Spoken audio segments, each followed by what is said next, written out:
Bienvenue à bord du vaisseau Hypersensas. Bon alors les gars, vous avez vu Loki ? Bien évidemment. Tellement, mais tellement. Bon bah moi ça m'a tellement saucé, du coup je me suis un peu renseigné et sur internet j'ai trouvé un petit gadget qui permet de rencontrer des versions alternatives. Ah ouais ? Genre comme une zapette à multivers ? Non c'est pas ça. Bah c'est quoi alors ? Bah, si c'est ça mais je vais pas donner raison à Sam quand même. Ah oui, c'est clair. Ouais, super. Bon, on l'essaye ? Ouais ok, bon faut rentrer un mot-clé déjà. Bah mais Comics Outcast pour voir ? Ouais ok, alors Comi X Out... Non, Outcast. Bonjour et bienvenue dans Comics Outcast. Moi, c'est Samuel Le Cruel. Trop bien. Change pour voir ? Bienvenue dans votre nouvelle super émission, je suis Nikoto. Allez, encore ! Et moi c'est Benny Oui Oui et aujourd'hui je vais vous parler de... Comme vous le savez, moi, le professeur Larousbergus, je vais vous éduquer sur... Bah pour cette chronique j'ai fait une Greg l'altruisme, j'ai fait mon choix à la 4e de couverture.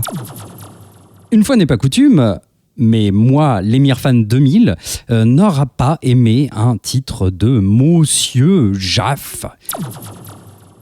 Je ne peux franchement pas dire que je sois tout à fait d'accord avec Tata Lilu. Et tout de suite, Comic Outcast 170, c'est parti! Oh là là, oh là là là là. Eh oh. Stop. C'est qui lui ? On le connaît pas ? Moi, je suis John Lawyer. Comment tu dis déjà ? John Lawyer. C'est comme lawyer, mais sans le A. Lawyer. Ouais, mais du coup, t'es qui exactement ? Bah moi, je suis le chroniqueur unique de Comics Outcast, de la Terre 170, de l'Outcastverse. Ah ouais ? Mais c'est ouf. Mais tu fais tout alors tout seul ? Oh, mais t'as dû faire des trucs de dingue, non ? Non, mais attends, je fais pas tout vraiment tout seul. Je suis assisté par ma fidèle IA Z2A. Mais c'est vrai que j'ai eu l'occasion de faire des trucs pas mal, des trucs vraiment, des interviews folles, quoi. Ah ouais, genre qui ? Genre t'as interviewé Jim Lee quoi ? Parce que nous, on a interviewé Jim Lee. Ouais, Jim Lee, évidemment, absolument adorable. Mais aussi Stan Lee. Ah ouais ? C'était ni cool. Ouais, Rick Remender, qui est d'ailleurs le parrain de... C'est le parrain de l'émission ? Non, c'est le parrain de mes enfants. Wow, et Jeff Lemire ? Ah, Jeff Lemire, bah oui, vraiment très sympa, le génie de sa génération, évidemment. Vas-y, dis qui d'autre ? Bah, parmi les plus belles rencontres que j'ai pu faire, il y a évidemment Jack Kirby. What ? Mais attends, il est encore en vie ? Bah, c'est-à-dire qu'il est à son 3e clonage, là, mais il s'adapte bien, ouais. Bon, allez, sérieusement. Mike Mignola ? Ouais. Évidemment ! Mike qui ?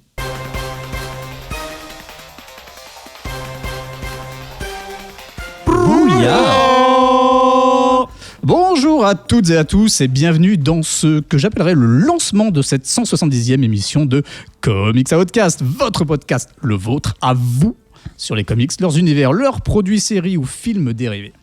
Et ce soir, c'est moi, Sam le Piramna, qui serai votre présentateur. Et pour cette émission, j'ai avec moi une team de grands malades. Allez, un petit peu de bruit, voilà. Et on commence avec l'ami Ben. Comment ça va, Ben ? L'ami Ben, c'est moi. Bonjour, ça va. L'ami du Écoutez, petit je suis muni d'une extrême fatigue, mais je crois que c'est le cas de tout le monde, donc ça s'annule.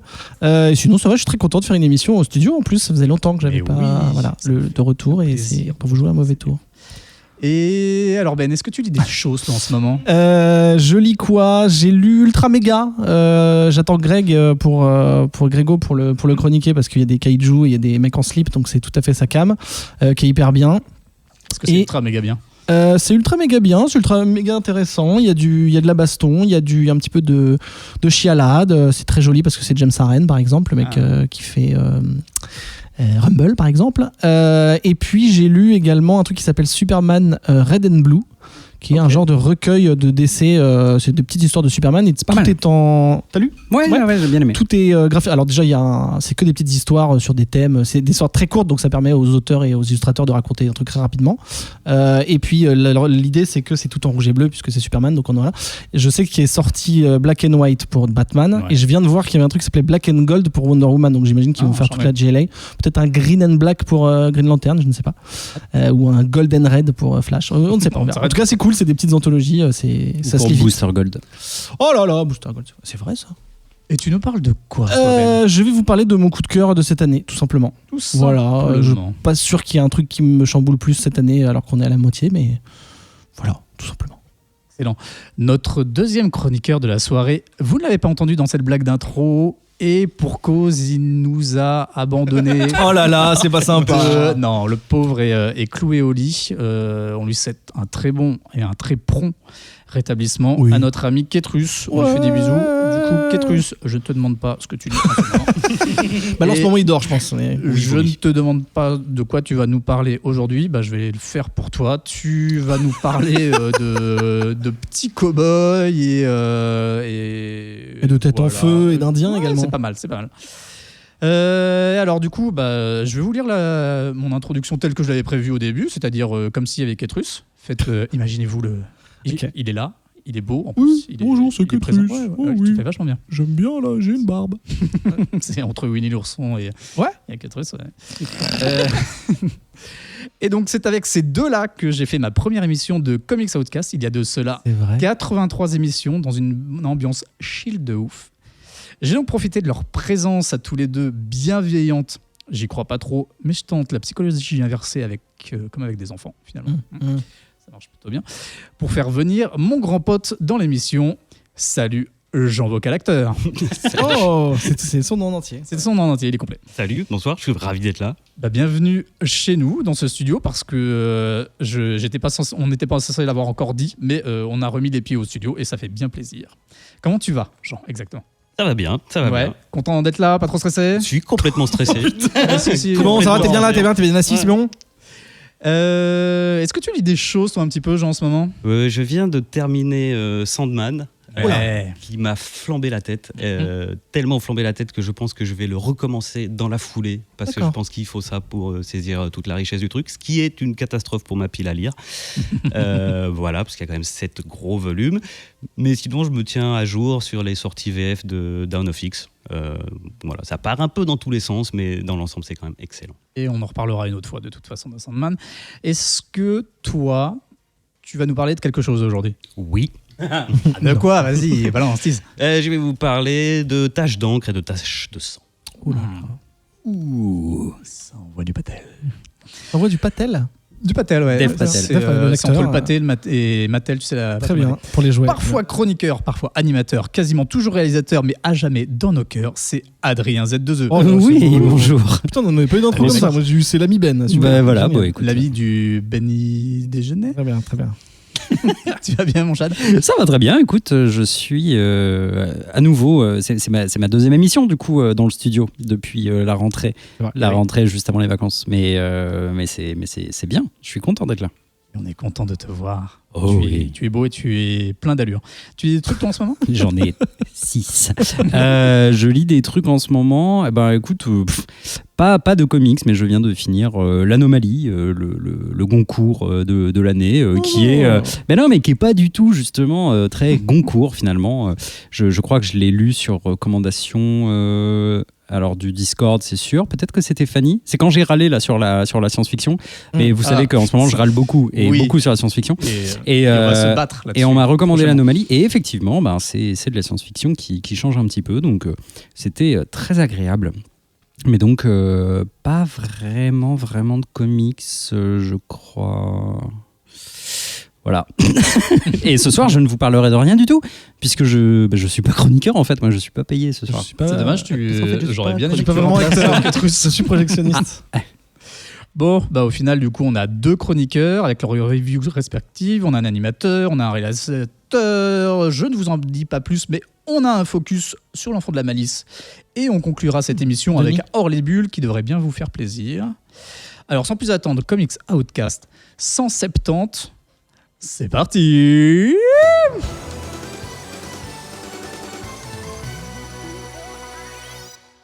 Et on commence par les reviews durant lesquelles chacun de mes petits chroniqueurs vont vous parler d'un comics récent dont ils ont lu les 3 premières issues.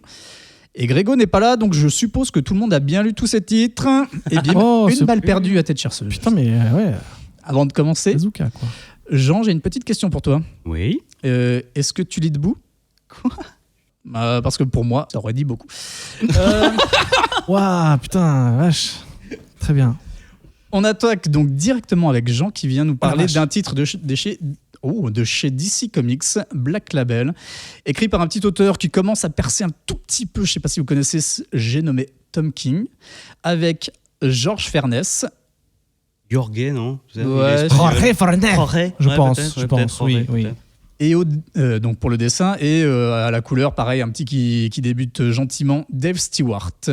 Que du beau monde. Alors Jean, qu'est-ce que tu peux nous dire sur Rorschach? Donc, Rorschach, c'est donc une maxi-série prévue en 12 issues, publiée chez DC Black Label. Ça a commencé le 1er octobre 2020, donc on arrive gentiment au bout. Le TPB sera certainement là cet automne. Tom King, on ne présente Mais plus. vas-y, je t'en supplie, Vas-y, si. fais-toi on se- plaisir, Donc Tom King, la superstar du moment. Alors j'ai vu, vous l'aviez sûrement dit et ça m'avait échappé, qu'il a quand même travaillé à la CIA. J'ai Oui. trouvé ça hyper classe. Totalement. Bref, depuis qu'il a commencé dans les comics, c'est carton sur carton avec Vision chez Marvel et ensuite chez DC Heroes in Crisis, son long run sur Batman, l'extraordinaire Mister Miracle, c'est des Eisner Awards et autres pratiquement à chaque fois. Donc c'est un auteur qui cartonne en ce moment ici et ailleurs, même si les 2 dernières chroniques ici même, on a senti un début de peut-être changement avec Strange Adventures, Ah oui. toujours en cours, où il a été dit, si je me souviens bien, quelque chose de l'ordre de vu que c'est du Tom King, c'est très bien, mais pour du Tom King, c'est un peu moins bien que d'habitude. Qui a dit ça? Je me demande si c'est pas. Oui, bah voilà, c'est pas la peine de. Voilà, on va pas. C'est à moi. Oui, bah ça va, je rage beaucoup en ce moment. C'est vrai. Et j'en profite d'avoir la parole pour me demander, est-ce que Tom King en anglais c'est TPB King? Bien sûr. Oui. Attends. Si, bien sûr. Bah si. Bah oui. On vous laisse réfléchir chez vous. Pendant ce temps-là, Un j'en indice en bas de reprends. l'écran, peut-être, ça. Et Vous puis aurez la toute réponse en dernière fin d'émission. Et la toute dernière chronique qui était son Batman Catwoman qui prolonge Oui. le Ah oui. et qui par contre a été carrément très très très froidement accueilli. Qui a dit ça Il y a eu- Moi. Il y a eu grosse J'étais là. déception. C'est toute l'équipe. Ah ouais, là c'était, là Ouais, tout le là monde là semblait là. très déçu. Alors Et on après, a quand même c'est conclu pas un dieu par, vivant non plus. C'est Tom King et on lui laisse sa chance, mais ça partait pas bien. Ouais.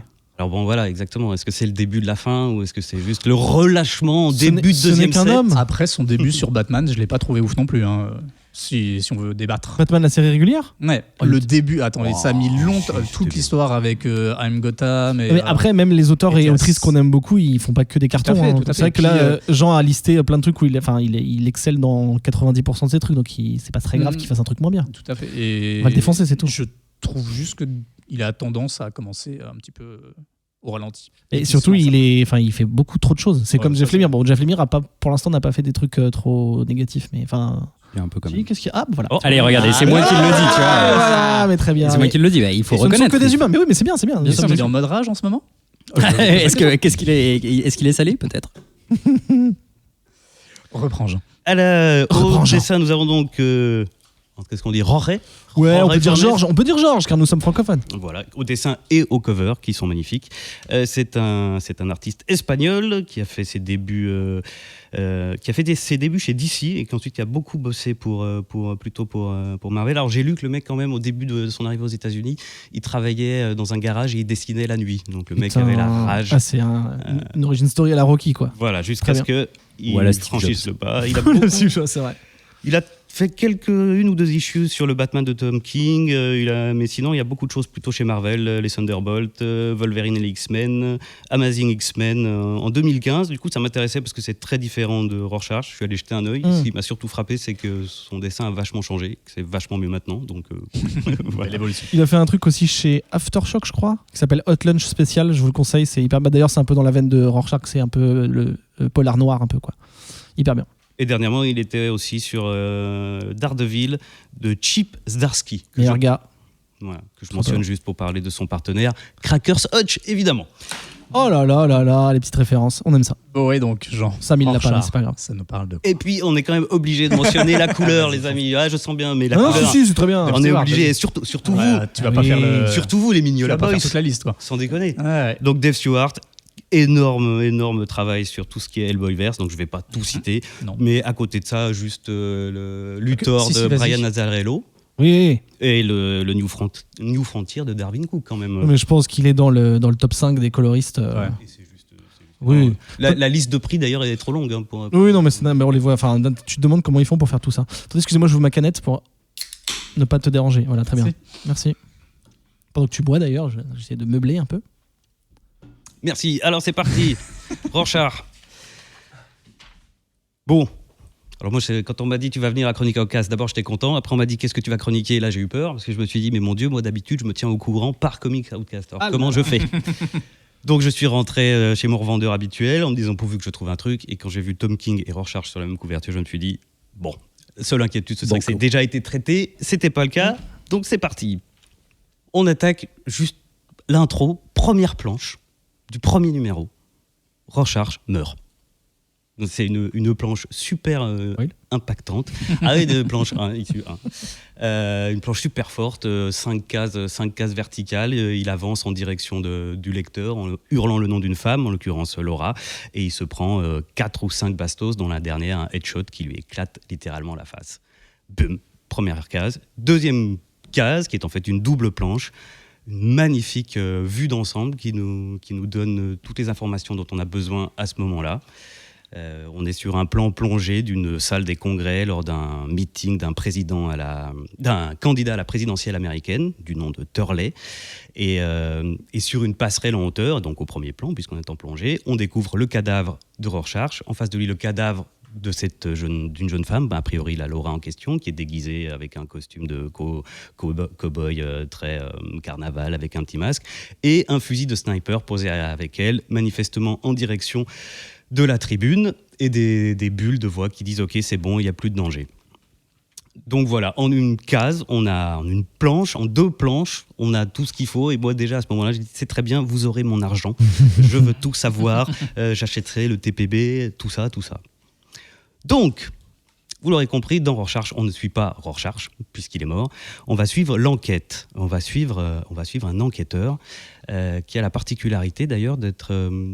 on ne sait rien du tout, en tout cas dans les 3 premières issues, on ne sait rien de lui, pas même son nom. Sauf qu'il ressemble à Colombo un peu. Un peu.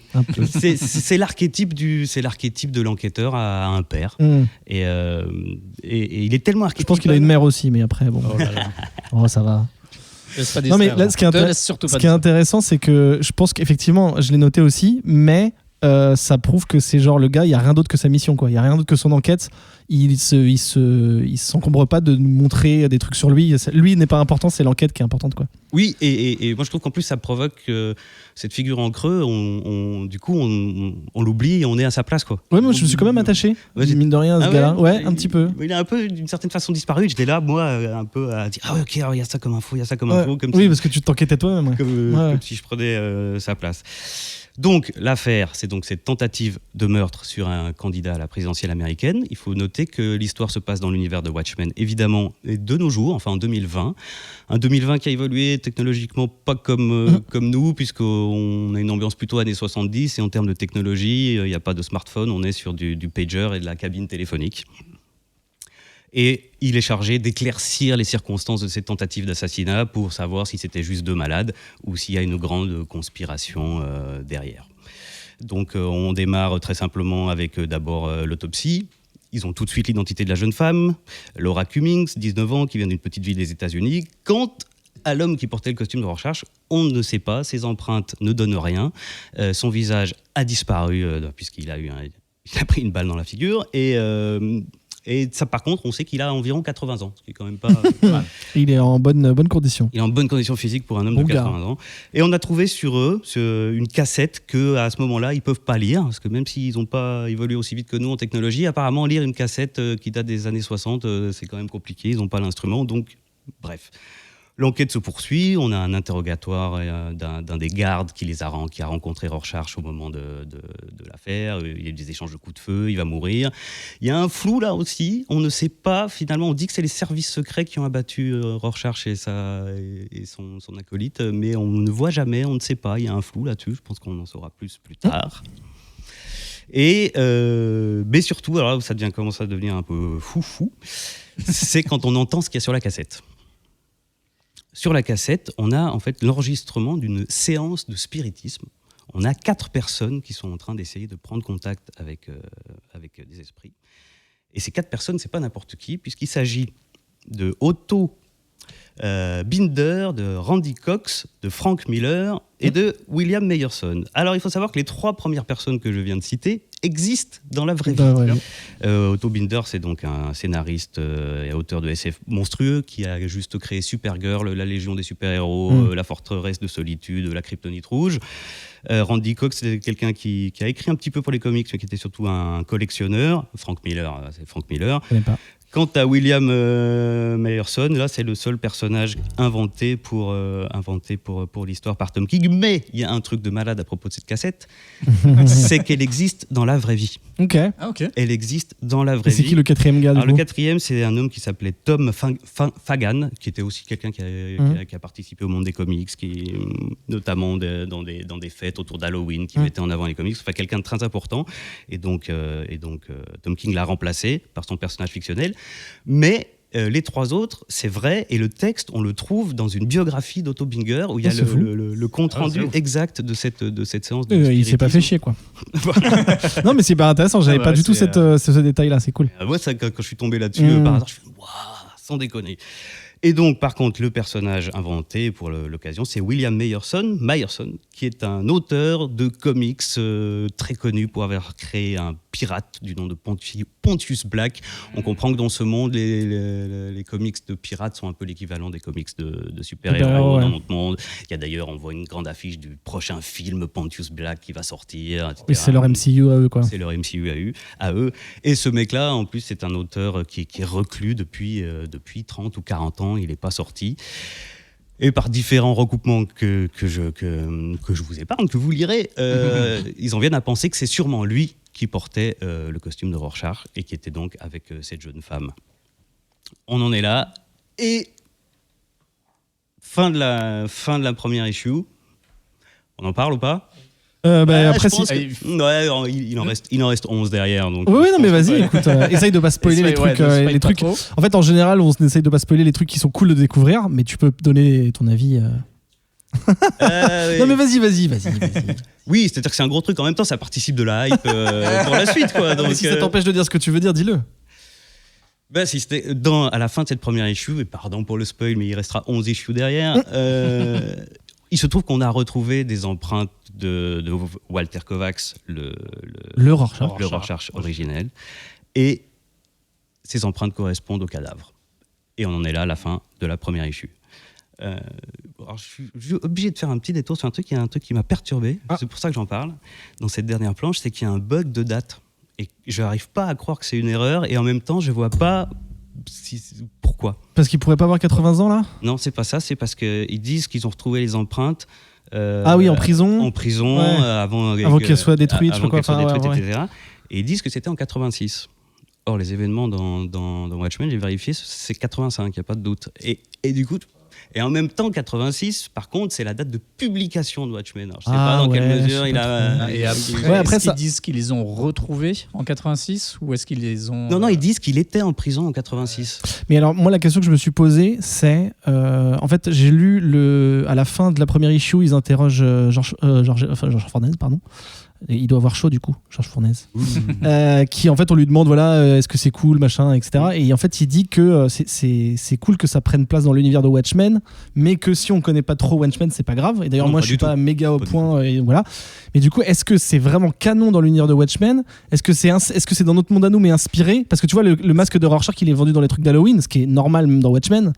Mais tu vois, en fait, à aucun moment ça dit est-ce que c'est canon, puisque Watchmen c'est Vertigo, donc c'est DC, enfin voilà.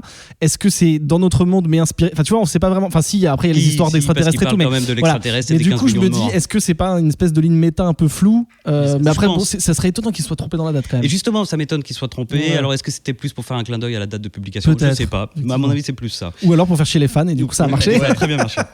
Voilà, issue 2 et 3, je vais pas développer. On en sait un peu plus sur la fille. Sur l'issue 2, il enquête sur l'auteur de comics. Ça, c'est très cool d'ailleurs. Et ce qui est intéressant, c'est qu'il y a évidemment non seulement des références méta, puisque le mec s'est enfermé pendant des années, il vit reclus, et il se plaignait de faire du comics de pirate, alors qu'il voulait faire quelque chose de plus intelligent, de plus mature à partir de là. Donc ça renvoie évidemment à Alan Moore. Et dans la 3e issue, on va s'intéresser à la jeune femme. Et c'est une issue que j'ai trouvée extraordinaire. C'est en 20 pages, le mec te raconte une vie, te décrit un personnage, et c'est une plongée dans dans l'Amérique conspirationniste et survivaliste et redneck. Et c'est super intéressant. Voilà, j'en suis là, je suis chaud bouillant pour la suite. Ah, t'as pas été plus loin, toi qui veux faire les 11 Attends, on en est à combien là? On n'en est pas à 11? Il y en a 9 de sortie. Donc il en reste 3. Ah non, il y en a 11. Oui, non, il y en a 12 en tout et je voulais pas. Je voulais qu'il y ait tout. Je voulais pas gâcher. Je voulais qu'il y ait tout avant de. Voilà.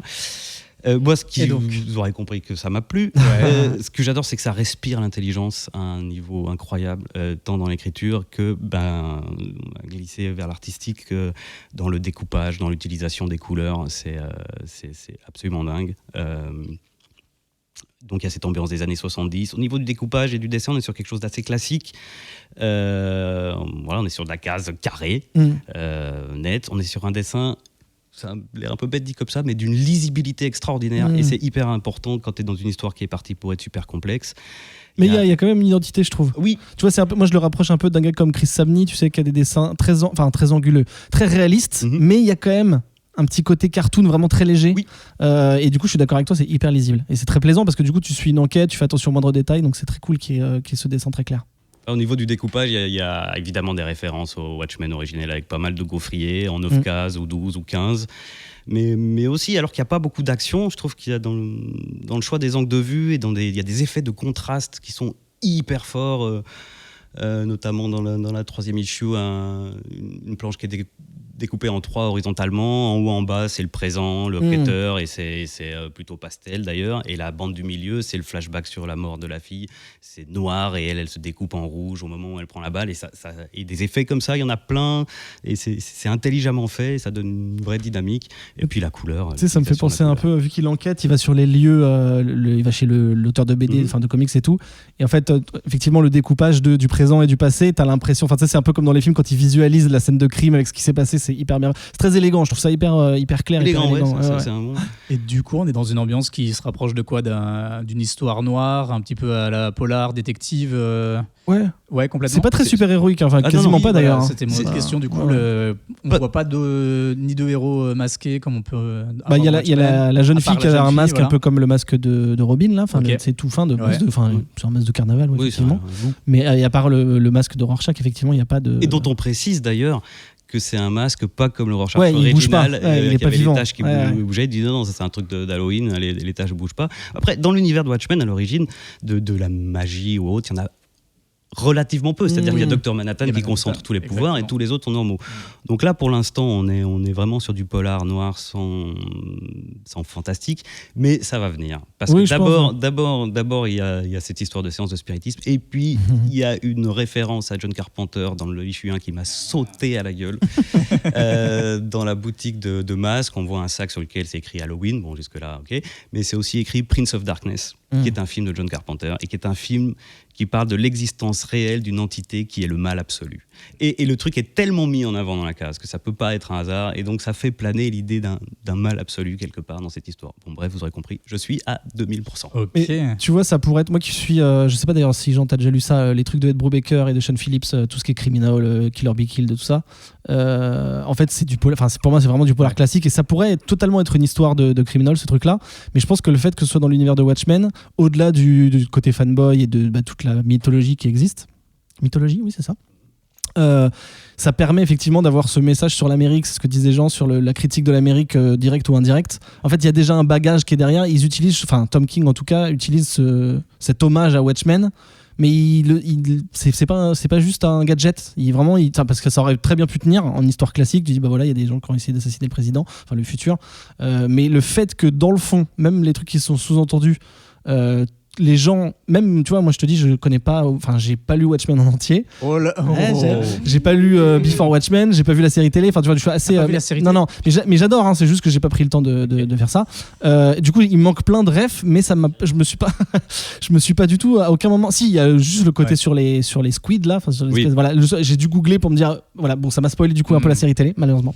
mais du coup, voilà, ça m'a pas freiné, et je me suis dit, voilà, ça aurait pu très bien se passer dans un univers pas du tout fantastique ou un autre univers que celui de Watchmen qu'on connaît pas, ça marcherait quand même. Mais ce bagage donne vraiment une saveur particulière, et tu te dis ok, je suis dans un monde que je connais plus ou moins, et du coup ça a vraiment une espèce de mélancolie un peu, et voilà, cette critique de l'Amérique, enfin parce qu'il passe par toutes les époques quand il parle de la vie de cet auteur de comics. Oui, il revient vachement. De quand il était jeune, voilà, c'est une autre époque, il y a d'autres façons de penser, etc. Et moi, je me suis vraiment attaché à tous les personnages quasiment, dont cet enquêteur qui, comme disait Jean, bizarrement, on sait rien de lui. Effectivement, on sait même pas son nom, mais j'avais envie de le suivre. Tu le vois avec son impair, il remonte son col quand il pleut. Enfin, et ça, c'est très, très Watchmen, le découpage des cases, etc. Et Donc, je pense qu'on en saura plus sur lui. Dans ce genre d'histoire, l'idée, c'est qu'on a un enquêteur qui, au début, fait juste son job et qui se retrouve à un moment donné impliqué personnellement, émotionnellement. Je pense qu'on peut s'attendre à ça dans la suite. Et ouais, moi, George Fornes, j'aime beaucoup. Donc, je disais, moi, c'est les auteurs comme ça, hyper solides. Enfin, je sais que quand je le vois sur une couverture, enfin, que je sais qu'il dessine à l'intérieur, en tout cas, je me dis, ok, c'est pour moi, quoi. Et donc, je trouve que ça fonctionne vraiment bien. Il aurait pas fallu, je pense, un auteur trop pulp. Oui. Trop comics, surtout qu'il n'y a pas de slip, on va dire, il n'y a pas de super slip. Ça aurait, tu vois, je vois pas Jim Lee là-dessus, même si Jim Lee mais ça m'aurait moins plu. Après, on l'aurait jamais su, mais tu vois, je trouve que ce côté, voilà, comme disait Jean, très clair, très réaliste, les proportions vraiment très normales, tu vois, c'est limite du graphic novel, tu vois, donc non, c'est vraiment super. Je pense que c'est pas forcément en haut de ma pile, mais je pense que j'irai jusqu'au 12 parce que j'ai d'autres séries de Tom King notamment à finir. Mais ouais, non, c'est vraiment très très cool. C'est vraiment très cool. Et en plus, il en a vite fait parler, Jean, sur les couvertures, mais c'est vraiment des couvertures de vieux polars, en fait, de vieux bouquins de romans de gare, tu sais, avec les feuilles jaunes, là, enfin le papier jaune. C'est vraiment super. C'est vraiment, ça pue les années 70 et c'est trop bien. C'est quoi le terme? C'est de la trichromie, de la quadrichromie? Ouais, je sais pas. Bichromie, non, mais je sais plus. J'ai pas la couverture là, mais c'est en rouge un peu. Il y a rouge, jaune, noir. Et ouais, c'est ça. Bah écoute, je suis pas super pro. Je déteste le print en plus, mais voilà. Bref. Oui, j'ai. Bonjour. J'ai une rapide question parce que je suis étonné d'entendre parler des années 70 alors que du coup ça se passe pas du tout dans les années 70, on est d'accord? Non, c'est genre juste c'est la DA quoi, tu dis c'est l'ambiance. Tu sais, un peu comme Batman la série animée. C'est dans le présent, mais il y a ce côté désuet technologique et un peu vintage de l'Amérique j'ai lu l'issue 1 qui m'a vraiment beaucoup plu, mais j'étais vraiment dans ce mystère de en fait, pour moi, c'était pas clair les années, en fait. Mais je crois que c'est un peu fait exprès. C'est peut-être pour ça que ça t'a choqué là-dedans. Moi, j'ai mis du temps. C'est quand j'ai vu notamment l'affiche de cinéma où c'est marqué qu'il y a un film qui va sortir en 2021 et tu fais ah ok, on est en 2021. Ouais, j'ai raté ce détail et du coup, j'étais vraiment dans ok, on sait pas vraiment quand on est, les dates importent peu. Enfin, j'étais vraiment confus. Mais tu sais, en plus, genre les mecs, ils ont des grosses moustaches. Les flics, ils sont dans des uniformes qui font pas très modernes, alors qu'en fait, c'est les mêmes uniformes que maintenant. Enfin, il y a vraiment, c'est vraiment exprès. Les chronies. Oui, légèrement. Oui, de toute façon, Watchmen de base. Oui, de toute façon, bien sûr. Ouais. Mais c'est vrai que du coup, même les meetings et tout ça. Mais moi, ce que j'ai vraiment aimé, c'était cette sensation d'être dans un. Enfin, une plongée aussi un peu dans l'extrême droite américaine. Alors, je sais pas si. Je sais pas si c'est vraiment. Tu vois, si c'est constant sur le reste du comics. Mais en tout cas, l'intro m'a vraiment fait penser, tu vois, à une forme de Trumpisme poussé un peu à l'extrême. Enfin. Qui partirait plutôt peut-être de Reagan, tu vois, mais genre un peu par là. Parce que, en tout cas, en l'état, au départ. Pas de Reagan, mais. Au départ, le président en place, c'est le président Redford, comme dans la série, qui serait donc un démocrate, et le Turley qu'ils ont essayé d'assassiner et qui a priori va remporter, est bien parti pour gagner, et lui ce serait le retour des républicains. D'ailleurs, sans spoil, dans l'issue 3, justement, quand on en sait un peu plus sur la jeune fille, ils sont un peu dans la cambrousse, et tous les petites gens, on va dire, disent on sait qu'il va gagner, dites au candidat qu'on est derrière lui. Donc tu vois que c'est tous les entre guillemets bouseux, c'est pas très respectueux. Non mais c'est ça, c'est vraiment les rednecks, c'est les white trash quasiment qui disent c'est Trump quoi, clairement c'est Trump. Donc c'est très intéressant. Et du coup, Adrien, tu dis que tu as lu la première issue. J'ai une petite question pour vous deux, du coup, Jean et Adrien. Je lisais une interview de Tom King qui en parlait. Il disait que lui, ce qui lui a donné l'envie d'écrire cette histoire de Rorschach, c'est justement la série Watchmen qui est sortie là, ça fait quoi? Ça fait 1 an ou 2? 1 an? L'année dernière, ouais. Et qui, en la voyant, s'est dit mais en fait, c'est possible de faire une histoire de Watchmen qui soit bien et qui soit pas collée à l'histoire originelle. Et du coup, est-ce qu'il arrive à faire ce pari et est-ce qu'il se raccroche aussi du coup à cette série qui est sortie l'an dernier? Est-ce que tout ça se raccorde ou est-ce que c'est quand même décorrélé de la série? Je pense qu'en termes de canon, c'est décorrélé. C'est complètement décorrélé. Mais par contre, je pense que ce qu'il veut dire par là, c'est que en fait, Watchmen, c'est une base qui est super intelligente pour parler à la fois de super-héroïsme, mais le super-héroïsme de notre vrai monde, c'est l'activisme et c'est la politique. Et tu vois, et du coup, plonger aussi dans les combats et dans les problèmes de notre société. Enfin, je trouve que ça, c'est assez bien rendu dès la première issue. Et c'était quand même le succès de la série télé, quoi. C'était quand même vraiment de remettre un peu les choses en face, quoi. Et sans tomber, du coup, dans une espèce d'analyse un peu teubée de Zack Snyder, tu vois. Mais d'ailleurs, au-delà de ça, je pense que Tom King doit être un immense fan d'Alan Moore et de Watchmen. Et c'est encore une fois, puisque de toute façon, il le fait dans toutes ces histoires, une lettre d'amour aux comics, aux médias comics. Quand on parle de la vie de cet auteur-là, quand il était jeune ou même quand il fait ses planches, tu vois qu'il commence un peu à partir en couille idéologiquement. Et donc tu vois, c'est via les planches qu'il est en train de dessiner. Donc tu vois, c'est des planches en cours, il y a les petits détails, les petites erreurs et tout. Et tu vois qu'en fait, il aurait pu te raconter ça en narration simple, mais c'est fait via le c'était très méta. Mais voilà, c'est Tom King de toute façon. Et encore une fois, là, Rorschach est plus trop désuet maintenant avec la série télé parce que Watchmen c'est indémodable, mais c'est vrai que j'arrête pas de dire que ça a son modus operandi à Tom King, c'est de prendre un personnage qui est plus trop au goût du jour et de le voir Mr. Miracle ou Strange, Adam Strange, merci. Et voilà, là il fait ça et puis ça marche trop bien, quoi. Donc c'est énervant. Ok. Et il est super fort. Et j'ai l'impression que c'est un grand oui général à suivre. Étant donné que ta voix n'a pas cours au vote, ça sera un grand oui général. Ta voix n'a pas cours. Donc, nous allons directement passer à la deuxième chronique, parce que vous emballez, les enfants. C'est le moment de passer la main à l'ami Ben, l'ami du petit Ben. Je vais la garder jusqu'à la fin. Mon ami Vincent. Qui va nous parler d'un titre de chez, je vous le donne en mille, Studio. Qui est le studio de cœur de cette émission. Non, Ben je sais pas, mais ouais, grave. Adrien, il est dans ma team aussi. Team Boom Studio. C'est vrai. C'est écrit par Ram V. Je vous refais pas toute la liste de toutes ses œuvres. C'est illustré par Philippe Andrade. Et donc je n'ai pas lu ce titre. Est-ce que tu vas réussir à me le vendre? Écoute, Ram V, pardon. Attends, donne le nom du titre. Oui, c'est The Many Deaths of Layla Star. Les nombreuses morts, les moultes décès de Layla Étoile, avec 2 R. C'est Ram V, si je suis obligé de le redire parce que si les gens n'ont rien lu de cette personne, je vous en supplie, lisez 10 Savage Shores, on l'a chroniqué, donc vous pouvez écouter la chronique. Il a fait du Swamp Thing, il a fait du Catwoman, il a fait Blue and Green, il a fait Blue and Green, on l'a chroniqué.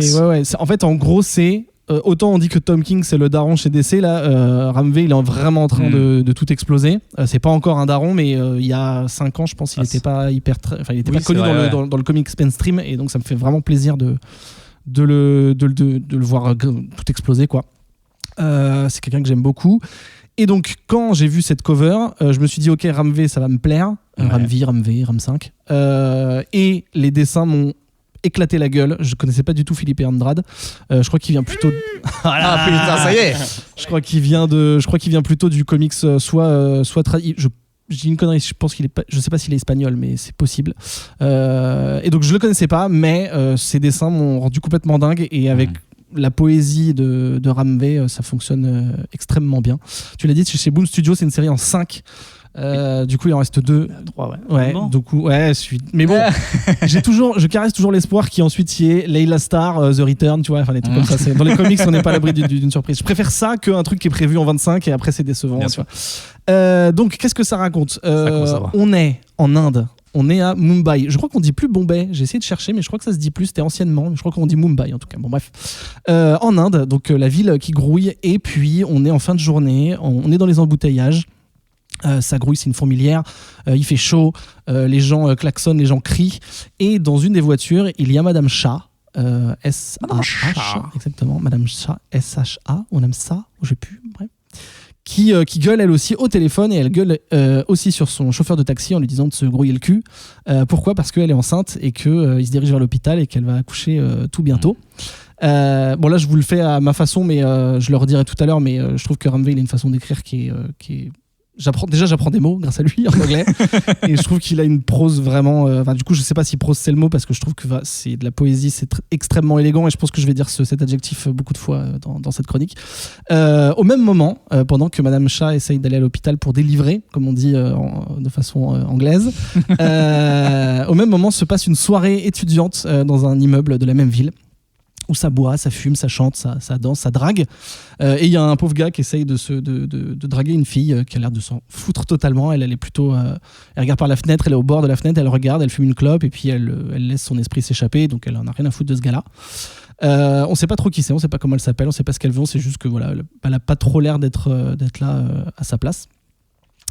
On a une troisième scène, toujours au même moment, qui se passe pas sur notre plan à nous, mais qui serait plutôt dans un plan divin, magique, pas le même plan d'existence, dans les étoiles en tout cas ou dans les nuages.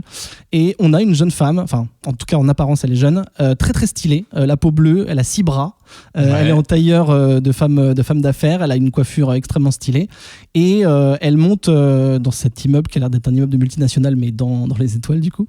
Parce que le boss l'a appelé, le méga boss veut la voir, donc elle est un petit peu stressée parce que en général quand on va voir le méga boss ça pue un peu, alors que bon elle est très efficace et c'est personne d'autre que la mort, voilà, c'est la déesse de la mort, c'est elle, donc elle a beaucoup de taf. Donc elle va dans le bureau du dieu, je sais pas si c'est son nom, en tout cas c'est le créateur de toute chose, qui est un espèce de petit vieux, encore une fois très stylé. De toute façon tout le monde est stylé et beau dans ce comics, c'est insupportable. Tout le monde est très cool, ils ont tous des bijoux vraiment magnifiques. Et lui c'est un petit vieux avec une très belle barbe blanche et un chignon blanc.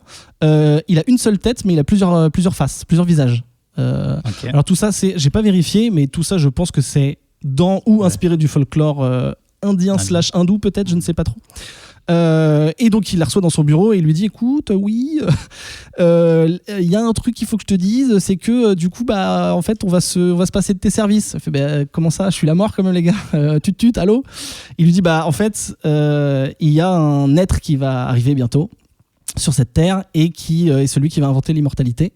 Donc, on va plus avoir besoin de toi, désolé. On fait des coupes budgétaires. Donc, la scène est superbe. C'est génial. Mais en plus, tu vois, là, on parle même pas du dessin, mais juste le pitch, est super cool. Super dans quel sens? C'est très drôle, c'est bien amené ou c'est drôle, c'est encore une fois, c'est élégant. T'as envie qu'il parle tout le temps, les gens. T'as envie qu'il t'en raconte des trucs. Elle, tu vois que c'est déjà une.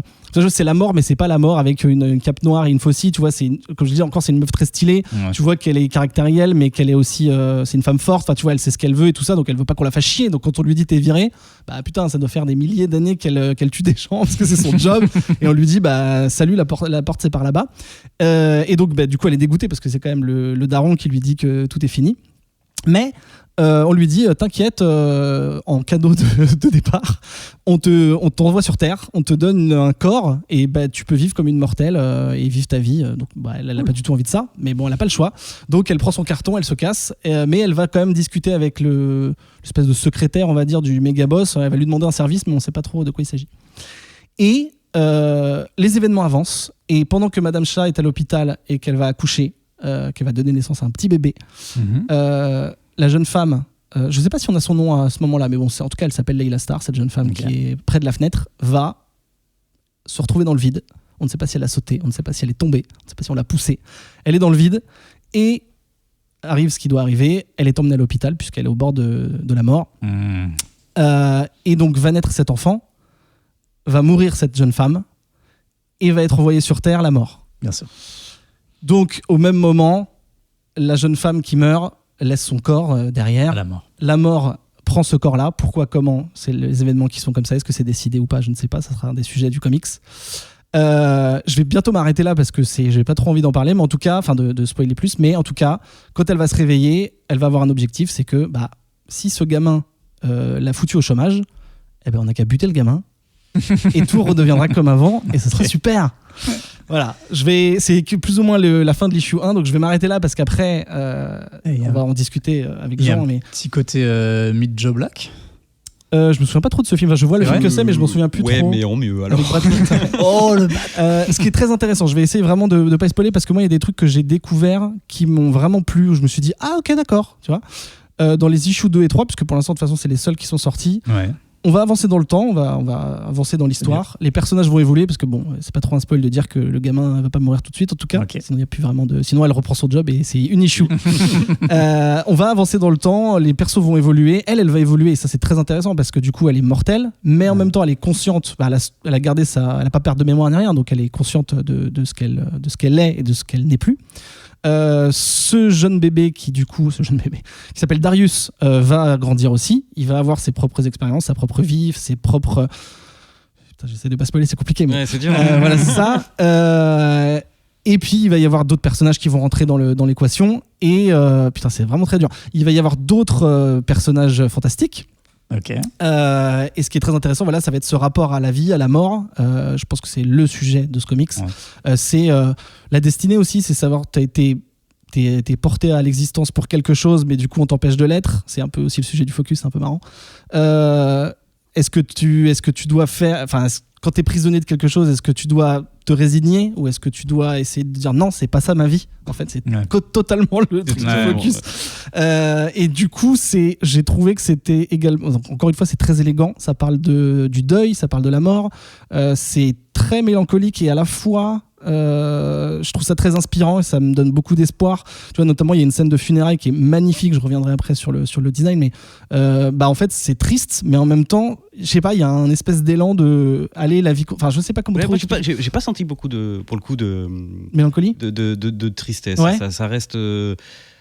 Oui, il y a une forme. C'est pas la teuf. C'est des sujets qui sont forts, quoi. Ouais. C'est hyper difficile d'en parler sans en parler. Non, mais bon, après, s'il y a un petit spoil qui glisse, c'est pas très grave. C'est effectivement très beau. Il y a des idées incroyables, notamment la personne avec qui elle est. On peut. Voilà, de toute façon, attends, c'est quoi de toute façon, c'est dans le titre. Et ça va être comment on appelle ça, le gimmick du comic, c'est que quand elle essaye de buter Darius, ça fonctionne pas comme elle veut. Elle s'enfuit de l'hôpital et elle se fait renverser par un bus. Ok, deuxième mort. Du coup, les gens de l'hôpital sont là, vous avez vu, la meuf, elle a ressuscité, mais après, elle est remorte, lol. Tu vois. Et à la toute fin de l'issue 1, elle est vivante, elle se réveille dans un endroit qu'on ne connaît pas, et est avec elle Prana, que les gens qui connaissent la religion hindoue connaîtront. C'est le dieu de la vie, tout simplement, qui l'a ramené à la vie, parce qu'ils se connaissent, parce qu'il y a la vie et la mort, forcément, ils ont un passif tous les deux.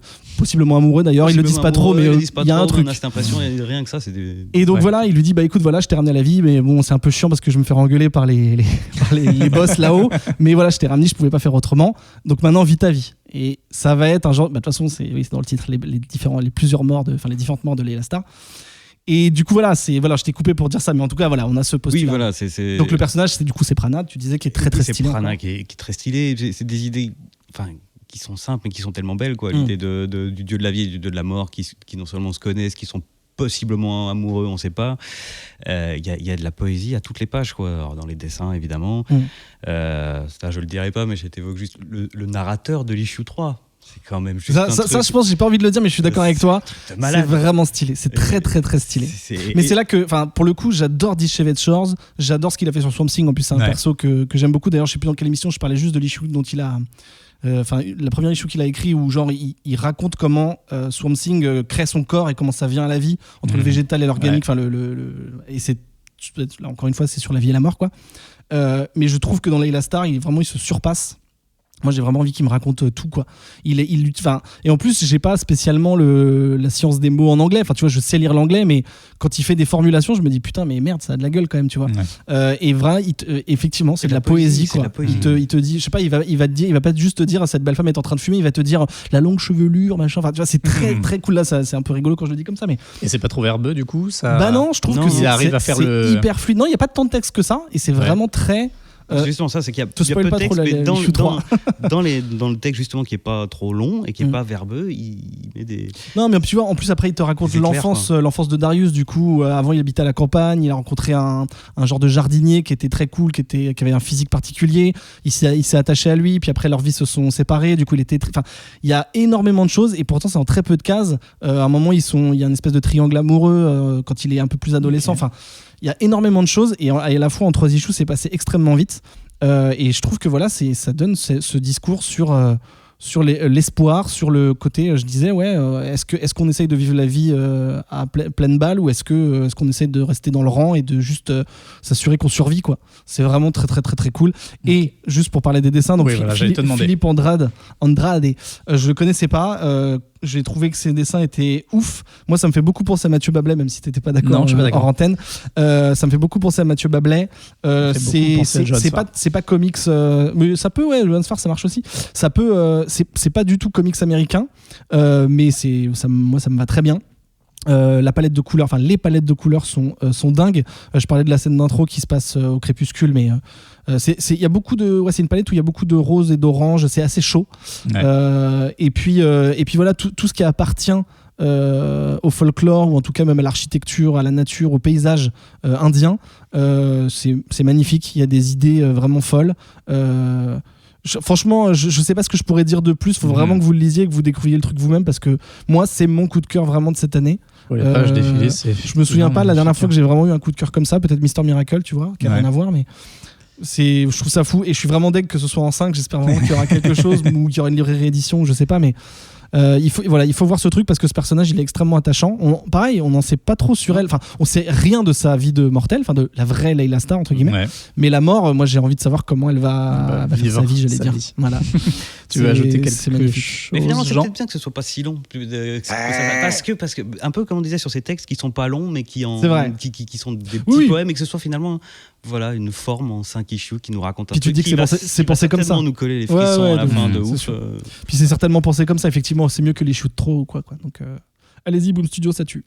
Ok. Ça tue parce qu'elle est morte. Oui, tout à fait. Mort. Ouais, la mort. Et du coup, elle est morte. Boom, c'est un peu une explosion, ça tue. C'est ça fait mal. The Many Days of Layla Starr chez Boom Studio. Il y a 3 issues, c'est en 5. Et c'est de la poésie, quoi, tout simplement. Et c'est pas de la poésie pompeux du cul, tu vois, c'est de la belle poésie. Ouais. C'est pas oui, tout à fait, Molière. Non, c'est pas ça. Ça, c'est de la poésie. Ouais, ça, c'est de la poésie, ouais. Très bien. Arrêtez de dire du mal de Molière. Ouais, c'est vrai, le pauvre Jean-Baptiste. On est là, mec. JB, on est là. Et j'ai donc gardé le meilleur pour la fin. Oui, vite fait. Je parle évidemment du titre de Ketrussam, publié par le label 619 chez Ankama. C'est écrit par Run et dessiné par Simon Hutt. La rencontre du comics de genre et du western. Ketrussam, je t'en prie, parle-nous de Mutafukaz 1886. Alors rapidement, je préviens tout le monde, je n'ai pas du tout, je n'ai pas du tout préparé l'émission. Oui, je les connais, je les ai lus, je les ai relus. Tu back ton pote Ketrus. Je back mon pote Ketrus parce qu'il n'est pas là et je vais essayer de vous faire un résumé sans avoir de texte et sans l'avoir préparé. Ce que je déteste faire. Et Jean et moi, on est là. Et je vous en remercie. Attends, j'ai juste une question. Simon Hutt, sa sœur, elle s'appelle Pizza. Ah punaise, j'avais dit que tu la ferais pas. Ou peut-être Jabaz. Allez, elle est déjà mieux. Jean, tu vas en faire une tant qu'on y est. Allez, hop. On est plus à ça près. Non, il se retient, c'est bien. Il est trop sympa, il est trop calme. Ouais. Oh, calme.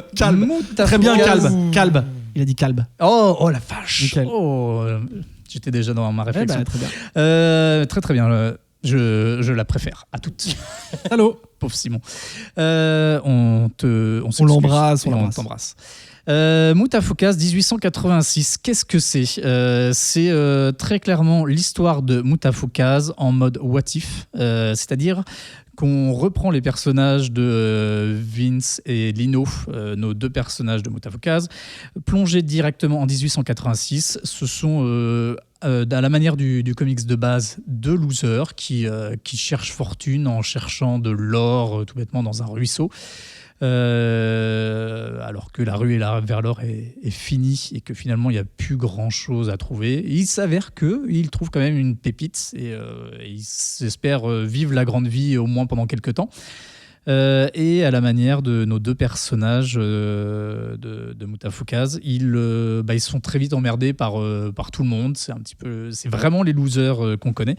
Et du coup, ils se retrouvent dans des emmerdes. Ils se retrouvent à devoir planquer la pépite d'or qu'ils ont trouvée eux à un petit voyou qui veut leur piquer, il leur refile de la merde à la place et le mec se fait avoir. Du coup, quand il les retrouve, il va être pas content et du coup, ça va commencer à être le bazar. Et comme on est dans une Amérique bien profonde, le petit personnage qui a une tête noire, que tout le monde appelle gentiment Negrito, et son pote qui a une tête de squelette avec des flammes sur la tronche ne sont pas très appréciés. Donc, on donne tout de suite le crédit au vilain gars. Et se retrouve du coup Vince dans... Non, se retrouve Lino face du coup à ce type à devoir remporter un duel. Et c'est là que commencent les choses, étant donné que il va être excessivement doué et va buter les mecs, ce qui va attirer un petit peu l'attention. Il se transforme un peu, enfin, il a un genre de crise un peu. À la manière dans Mutafukaz, j'ai envie de dire, il phase, quoi, il switch. Ça, ouais. Il a ses yeux, ses pupilles qui deviennent des étoiles, il est capable de viser partout et de viser parfaitement et de tout réussir. Et on retrouve tout au long de cette histoire des personnages qu'on connaît, notamment le prêtre de la Lucha Libre, là, qui est juste le prêtre, le père, qui met un petit peu les lois en place du duel. On va retrouver notre Popeye, qui était le chef de gang, qui là va devenir un chef indien, donc qui va représenter encore une minorité maltraitée.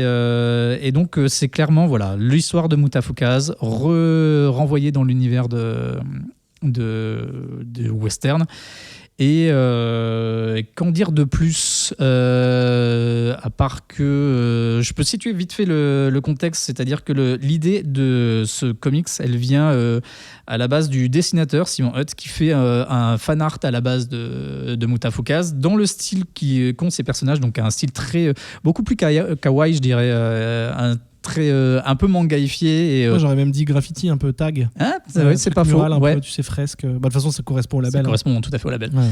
Et à Mutafukaz de base. Et donc, l'illustration, si vous voulez la retrouver, vous la retrouvez facilement sur les réseaux sociaux. Elle est magnifique.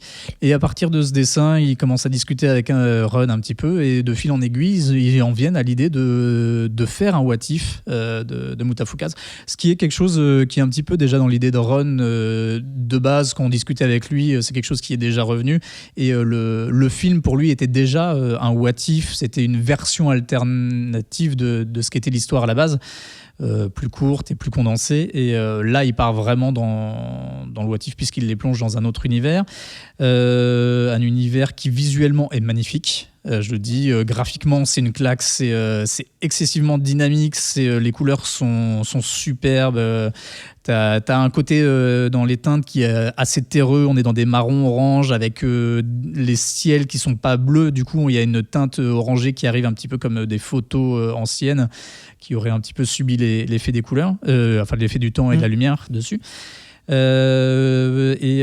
c'est aussi entrecoupé d'autres histoires. On parlait tout à l'heure de Rorschach et du coup de Watchmen, avec ces interstices dans Watchmen de l'histoire du pirate qui arrive régulièrement du comics de pirate. Là, on a Moby Dick qui est lu régulièrement et qui vient un petit peu appuyer le propos du récit. T'as la façon qu'a Ron a régulièrement de distiller des informations, généralement plus en termes de feuillets qui viennent notamment dans les doggy bags et autres.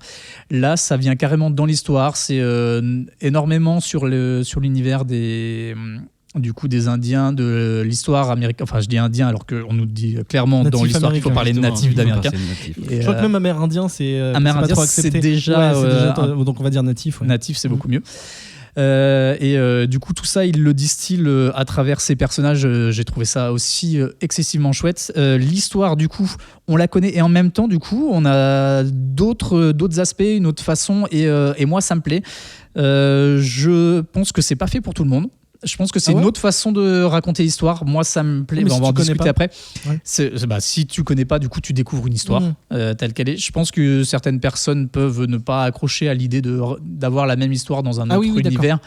Moi, qui suis un fanboy du travail de Ron et du label 619 en général, je suis vraiment ravi de ce titre, notamment parce qu'il est beau et parce que l'histoire, elle est assez maligne. Je trouve que c'est assez bien fichu, la transposition des différents personnages. personnages. Et pour nous qui avons l'habitude de faire du comics, les mêmes histoires répétées sur des années dans des versions différentes, on en a l'habitude. Et j'ai très très hâte de lire la suite. Je dis rapidement que c'est du coup en 5 fascicules, puisque du coup Run fait souvent ça lorsqu'il est sur ses histoires autres que l'histoire originelle, de base de Mutafukaz. Il les sort avant en fascicules. Là, il y en aura 5. Il y en a 3 de sorties pour le moment. Les 4 et 5 auraient dû sortir à peu près maintenant. Ils ont été décalés parce que des retards, alors, je ne sais pas si c'est au niveau de Run ou si c'est au niveau de Simon, mais il y a eu du retard. Donc, il expliquait que quand tu fais quelque chose dans la bande dessinée, tu as toujours 2 mois après de production qui font que tu ne peux pas avoir les titres aussitôt. Et voilà, et je suis très curieux de vos avis, de ce que vous en avez pensé, vous. J'aimerais déjà savoir si vous connaissez bien ou si vous avez lu que certains titres de Mutafukaz. Et allons-y, les gars. Jean, vas-y, commence. Alors moi, je connais pas si bien que ça l'univers Mutafukaz. Et du coup, ça m'a un peu perturbé parce que je connais suffisamment pour me rappeler du début que j'avais lu et qui m'avait plu. Mais je ne savais pas plus, j'ai pas suivi tout ce qu'il y a eu comme spin-off, comme série. T'as lu l'histoire originale en entier ou pas ? Je crois, en fait, ce dont je me souviens très bien, c'est du début, que j'ai adoré le début, graphiquement, les personnages, l'ambiance, et qu'après, il y a un petit moment où je trouvais que ça avançait moins et que ça m'avait un petit peu ennuyé, et je sais plus si je suis allé au bout. Okay. Mais malgré ça, le souvenir général, c'était quand même un truc que j'avais trouvé bien. Puis depuis, j'avais pas tellement vu, et je me retrouve avec le 1886, et ça m'a perturbé parce qu'au début, je pigeais pas. Parce que je croyais que c'était dans le passé, en fait. Je croyais que c'était qu'il explorait l'univers et qu'il était remonté dans le titre. Et non, mais que le fait que je pensais qu'on était dans le passé de Vince et Lino. Si c'était des ancêtres, si c'était... J'en sais rien. Okay. Et puis j'avance, je dis, mais je connais, ça se passe exactement comme dans le... Ah oui, mais je me souviens. Puis tout de suite, il y a la nana, puis il y a l'accident. Là, je vais tourner, il va se passer ça. Et ben voilà. Et donc, moi, il m'a fallu un petit temps pour me dire, bon, ok, en fait, c'est un remake, oublie le côté, il développe un nouvel univers. Donc ça, mis à part, ça tue. Déjà, ça tue visuellement, c'est un truc de dégénéré. La dynamique de cases, ça crée une dynamique de lecture où, en fait, c'est comme de l'anime, tu lis hyper vite. Je faisais défiler les pages super vite, après, tu reviens mais à tel point que tu reviens. Tu dis, attends, ok, je suis allé jusqu'au bout de la séquence d'action parce que mes yeux n'ont pas pu s'arrêter d'une case à l'autre tellement ça filait. Maintenant, je reviens en arrière et je profite de chaque case. Et ouais, on est sur des cases qui partent dans tous les sens, sur des perspectives qui sont tordues, et ça crée les images du duel. La planche du duel, elle est complète. Enfin, il y a 2 planches sur le duel qui sont complètement tarées, quoi. Et donc voilà, une fois que j'ai laissé de côté cette incompréhension de départ, je suis vraiment rentré dedans. J'ai trouvé la 3e issue qui parle des Indiens, des natifs. Elle est vraiment, justement, elle est hyper intéressante. Elle est aussi glauque, quoi, parce qu'il raconte des choses vraies qui sont juste... et la 2, c'est fin de l'issue 2. Chaque fois que tu plonges là-dedans, tu dis, bon, c'est juste affreux, quoi. Et du coup, je pense bien que je serai au bout, ouais. Et du coup, pour rebondir sur ce que tu dis rapidement avant de passer la parole à Ben, ce que je trouve pour les personnes qui trouvaient que ça traînait en longueur, c'était pas le seul à avoir dit ça, je l'ai déjà entendu. Forcément, le fait qu'il y ait 5 issues, c'est une histoire plus courte. Et du coup, c'est aussi beaucoup plus dynamique, à part quelques moments où, du coup, notamment, on en reparle beaucoup, mais tout ce moment où il parle des natifs américains, où il prend le temps du coup d'exposer tout, et donc c'est assez long et assez verbeux. Tout le reste est assez dynamique et l'histoire va beaucoup plus vite, elle déroule, du coup tu peux avoir une sorte de résumé différent de l'histoire. Ouais, c'est verbeux, mais c'est quand même des très belles planches. Il y a une topographique, tu vois, c'est pas exactement, juste du texte. Ouais, bien sûr. Et puis le texte est mis en valeur dans la page. Ouais. Et puis c'est hyper intéressant en fait. Tout d'un coup t'as des tartines, mais elles sont de belles tartines. Tellement de trucs. Non mais je suis d'accord, c'est effectivement. Moi j'adore Mutafukaz, j'ai pas tout lu. J'ai lu quelques spin-offs dont Lobaloka par exemple, ce genre de trucs, j'ai vu le film, etc. Donc j'ai pareil, un peu comme Jean, j'ai mis du temps à comprendre que c'était un remake, c'est souvent mis comme un peu négatif ou reboot ou quoi, donc c'est plutôt un what if, je trouve que c'est vraiment ça. D'ailleurs ça m'a fait penser, je fais une petite parenthèse, parce qu'on parle pas assez de MacGyver, je trouve. MacGyver, il y a 2 épisodes qui sont vraiment très stylés. Il y a l'épisode avec les fourmis, donc les vrais sables, bien sûr. Grave. Et il y a un épisode où il se cogne la tête dans la rue, il reçoit un pot de fleurs et il rêve qu'il est dans un truc médiéval, voilà. Et en fait, c'est là où on apprend son nom, non ? Non, ça c'est sur le bateau. Si c'est non, ça, Angus MacGyver. Angus C'est ça. MacGyver. Et bah, en fait, ça m'a fait penser à ça. C'est-à-dire que c'est ce qu'on connaît, Ouais. mais juste dans une autre époque, Mhm. what if. Et c'est vrai que d'habitude, c'est un peu gadget. Là, dans MacGyver, c'était totalement gadget. Mais voilà, je voulais juste parler de MacGyver. Ouais. Et du coup, il fait des trucs quand même avec des batteries Bien sûr. et des piles. Non, et maintenant, il des... n'y a pas. Il fait ça avec de la bouse de cheval et puis une lance. Trop bien. Non, mais à un moment, il y a un genre de mec qui est genre, c'est Merlin. Oui, et en fait, oui, c'est- oui, en fait, il c'est apprend des pile, trucs ça, à je sais plus, Merlin. enfin, faudrait que je me refasse tout MacGyver. Ne regarde pas le remake, enfin le reboot, justement, là, pour le coup, il est pas très bien. Et donc, j'étais complètement là-dedans. Et ce que je trouve très cool, je vais pas redire ce que vous avez dit. Moi, ce que j'ai vraiment aimé, en plus de, je suis complètement d'accord avec vous, c'est ce côté, c'est quand même deux gars très attachants Ouais. qui, pendant une bonne partie de l'issue 1, font des trucs un peu nuls. Enfin, un peu nuls. Ils vivent, quoi, tu vois, Ouais, ils oui. vivent. Tu sais pas pourquoi c'est des losers, mais effectivement, ils sont dans le canyon en train d'essayer de choper ils sont pauvres, mais tu sais pas trop pourquoi. En fait, tu les connais pas. Si t'as pas lu Motafukas avant, tu sais pas qui c'est, mais Ouais. tu t'attaches à eux, tu te dis, c'est des enfants ou pas, ou est-ce qu'ils ont juste un style un peu SD, tu sais pas trop.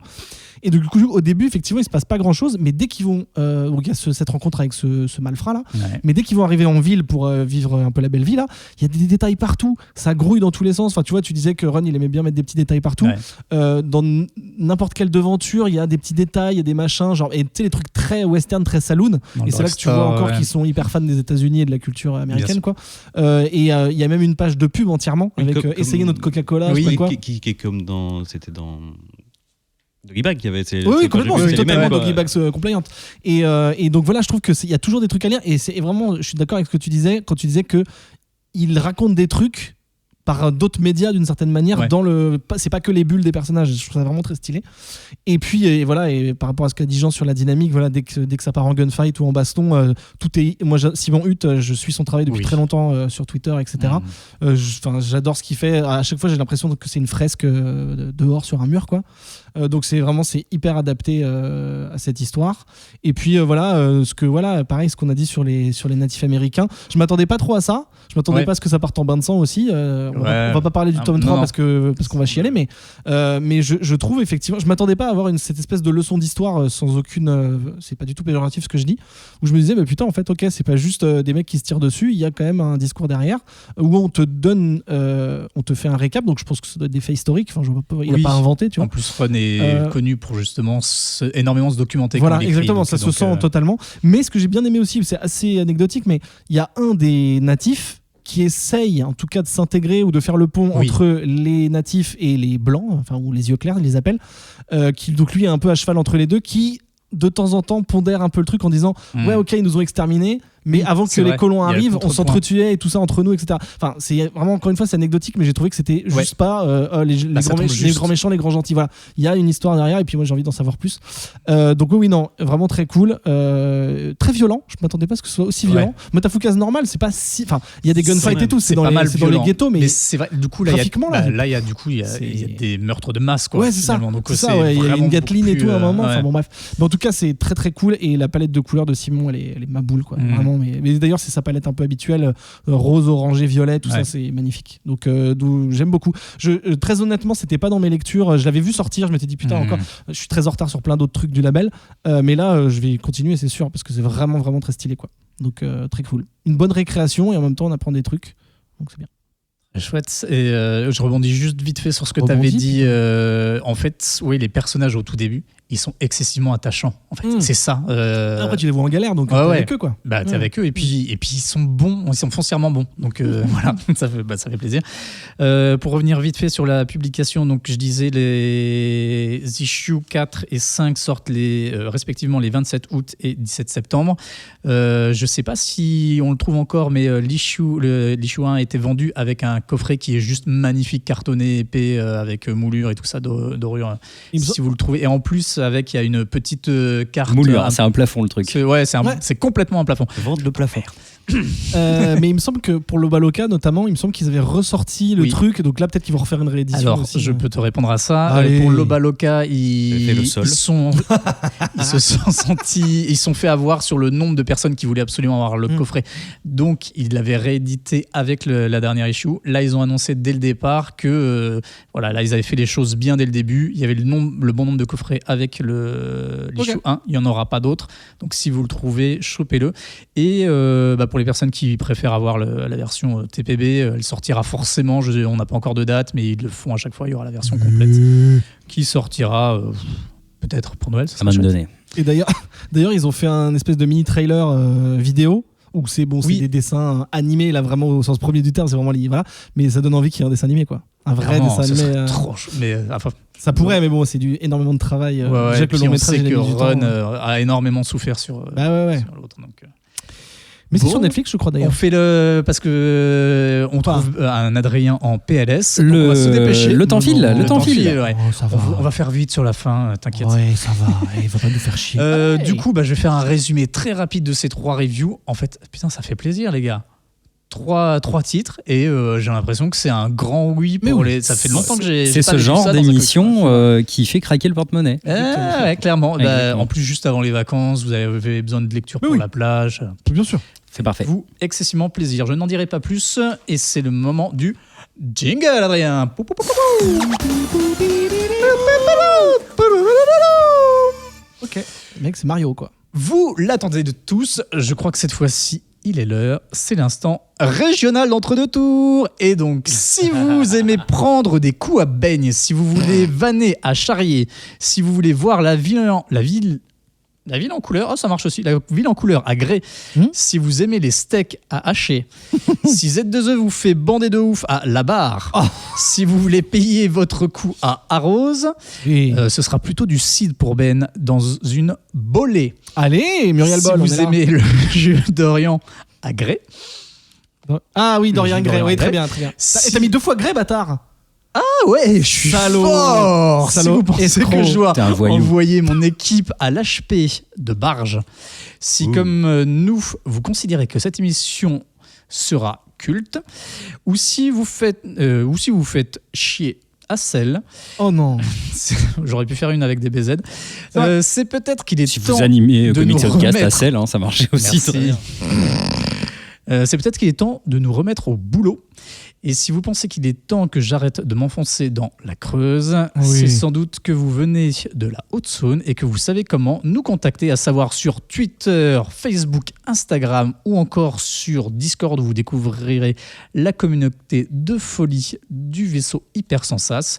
Vous pouvez également retrouver toutes nos émissions sur le site internet vaisseauhypersensas.fr, donc toutes les émissions de notre label, le vaisseau Hypersensas. Je ne traîne pas plus, Adrien. Il est Pleure des fort. larmes de sang. Il est fort, non, il est très fort. Et tout de suite, je vous lance sur le focus de Loki.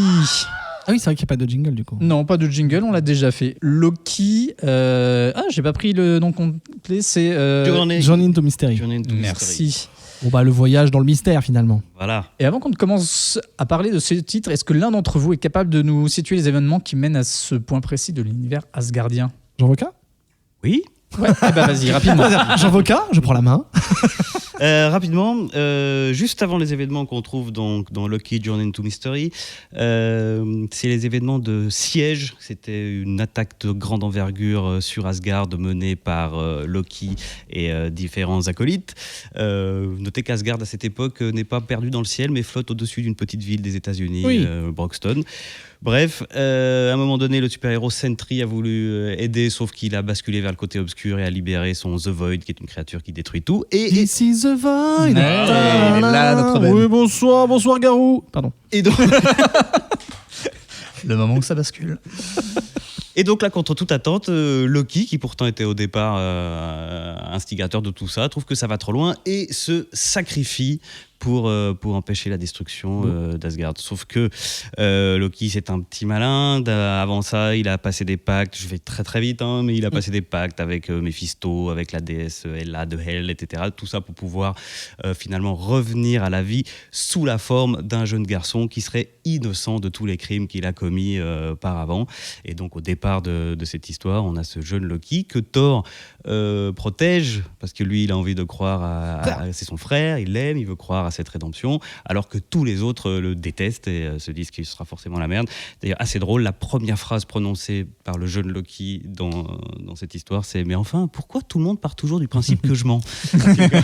C'est quand même assez génial. Et juste, parce que Vas-y. je vais quand même dire, donc, ce qui est ces épisodes sont importants parce que c'est la transformation du Loki tel qu'il a toujours été, vraiment le vrai méchant, avec le une vieux, tête méchant et d'un homme de un nez 50, crochu et 60 ans, tout. etc. Et sa transformation vers ce qu'il est aujourd'hui dans les comics, à savoir exactement le même que dans le MCU. Oui, c'est Tom Hiddleston. quasiment. Il le dessine comme ça. D'ailleurs, Ouais, moi, je suis ouais. pas tout à fait à jour. Je suis encore. Non mais c'est ça, enfin, effectivement ils sont passés du vieux un peu qui ressemble un peu au vautour de Spider-Man là, Exactement. avec ses très grandes cornes, Voilà. à Tom Hiddleston avec ses petites cornes quoi. Oh bah, du coup, puisque tu en parles maintenant, je vais dire clairement que ce titre, c'est toi qui nous l'as proposé, Jean, pour justement pour préparer le HLB qui arrive juste après. C'est un titre de Kieran Gillen à l'écriture, on le connaît très bien. Doug Braithwaite, que je connaissais pas, mais qui fait un travail, on en rediscutera après, mais voilà. Oui. Et Richard Elson, je suppose qu'il est à la couleur. On vérifiera. Ouais. Et Richard, du quoi. coup, Jean, c'est toi qui as proposé ce titre. Je t'invite à nous dire de quoi parle Loki, Journey into Mystery. Donc les épisodes qui sont réunis donc dans un Marvel Deluxe paru en 2019, c'est des épisodes qui datent de 2011, qui était donc la sortie en même temps dans le MCU du Thor de 2011. Donc il y a eu une volonté manifeste de la part des éditeurs de le ramener. Et donc c'est la première étape de cette transformation de Loki. Il ne devient pas tel qu'on le connaît dès ces épisodes, puisque là on le trouve enfant. Il y a 2 histoires principales dans le recueil. La première prend place en marge des événements de Fear Itself, qui est une attaque d'un grand méchant sur Asgard, qui est le frère d'Odin. Et D'ailleurs, comme- je pensais que parce qu'il y a un des frères d'Odin qui s'appelle Q. Oui, mais je crois que c'est pas lui. C'est pas lui. Ça m'aurait fait- J'aime beaucoup lire Q. Même en VO, ça marche trop bien. Q. Qu'est-ce que tu fais à Q? C'est UL. Bref, du coup là c'est le serpent. C'est le serpent. Ouais. Ouais, et, Un autre frère, du coup. C'est un autre frère qui est hyper dangereux, tellement dangereux parce qu'il se nourrit de la peur des humains que Odin s'est dit ce que je vais faire, en fait, c'est que je vais buter tous les humains. C'est Pour plus lui- simple. Voilà, C'est plus simple, bien sûr. Évidemment, Thor n'est pas pour, Mm. donc Odin enferme Thor et ça se passe très mal. Et on va avoir Loki qui va dans les coulisses en fait créer les conditions de la victoire. Du coup, il y a un petit côté de tie-in parfois dans ce qu'on lit parce qu'on n'a pas justement l'histoire, mais le narrateur s'en sort très bien parce qu'en fait, il joue de ce côté. On est dans les coulisses de la grande histoire. Et c'est un taillis, Et, clairement. Ouais, bien sûr. Mais ça, Mais ça souffre raconte pas quand même trop, quelque chose. On Non, non, souffre ça. pas trop de Ouais. pas avoir les autres Oui, parce qu'on se événements. concentre sur le personnage. Ouais. Et c'est bien, ils sont bien rapportés. J'ai trouvé ça très fort, puisque tu t'attaques directement là-dessus. Je pense que ça viendrait plus tard, mais j'ai trouvé ça vraiment très agréable d'être du côté, pour une fois, des coulisses de Loki et de voir comment il met en place toutes ces manigances. Et quand on le voit généralement arriver dans une histoire, on voit que tout se met en place parfaitement pour lui. Et voilà, tu te dis, ouais, c'est facile, ça roule. Et en fait, là, on le voit galérer de ouf, on le voit réfléchir, on voit à quel point c'est vraiment le dieu de la malice et du complot, quoi, clairement. Oui, Et- mais alors justement, ce qui est très intéressant, c'est qu'il veut. Lui, il veut se racheter. Enfin, à ce moment-là, il est innocent et il veut être reconnu comme innocent et tout le monde le déteste. Et il va agir pour le bien, mais tout en utilisant ce qu'il est. C'est-à-dire qu'il va mentir à tout le monde, il va passer des pactes à gauche à droite, doubler les gens, etc. Il va même libérer un des plus grands ennemis d'Asgard, etc. Mais tout ça. Enfin voilà, dans la question, comme tu le disais, ça rejoint la question du libre arbitre, de tout ça. Est-ce qu'il est condamné à être mauvais de parce qu'il était dans le passé? Est-ce qu'il peut échapper à ça? Et il y a une sorte de réponse qui est dans cette histoire, en tout cas, il est ce qu'il est, un roublard, un menteur, mais qui met ça au service du bien avec une fin du coup un peu douce amère. Après, je pousserais même plus le truc. Enfin, moi, ce qui m'a intéressé, c'est effectivement l'arc principal, Fear Itself. Moi, je l'ai pas lu, ça m'intéresse assez peu, même si il est peut-être bien, j'en sais rien. Mais effectivement, ce que j'ai trouvé vraiment très cool, déjà au premier degré, c'est que tu as ce personnage qui essaie de se réinventer, que tu apprends, bon, c'est pas vraiment un spoil, mais tu apprends effectivement, enfin non, d'ailleurs, Jean, tu l'as dit, qu'il avait assuré ses arrières, il avait un plan en fait avant de mourir.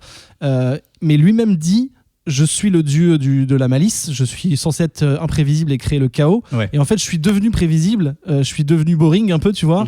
Donc en fait, en gros, il faut que je recommence. Et c'est là qu'après, tu pars dans des débats de, tu sais, Ragnarok, en fait, c'est genre, la destruction, puis un cycle qui renaît, enfin, c'est la même chose qui recommence tout le temps. Et donc lui, il veut casser cette boucle. Et il veut se dire, ok, vas-y, je meurs, je reviens sous une autre forme qui peut-être va me donner un avantage, mais je trouve que c'est assez habile parce que tu sais jamais vraiment si il a choisi cette forme Déjà, est-ce qu'il l'a choisi ou pas? Oui, je pense que. Oui. Est-ce qu'il l'a choisi pour se donner un avantage en mode ah ouais, c'est bon, je vais mieux réussir à tromper les gens si je suis un gamin parce qu'on peut pas se méfier de moi?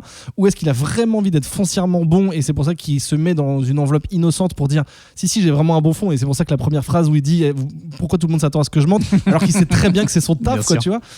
Et du coup, je trouve que quand on pousse même le raisonnement, c'est un peu méta parce que.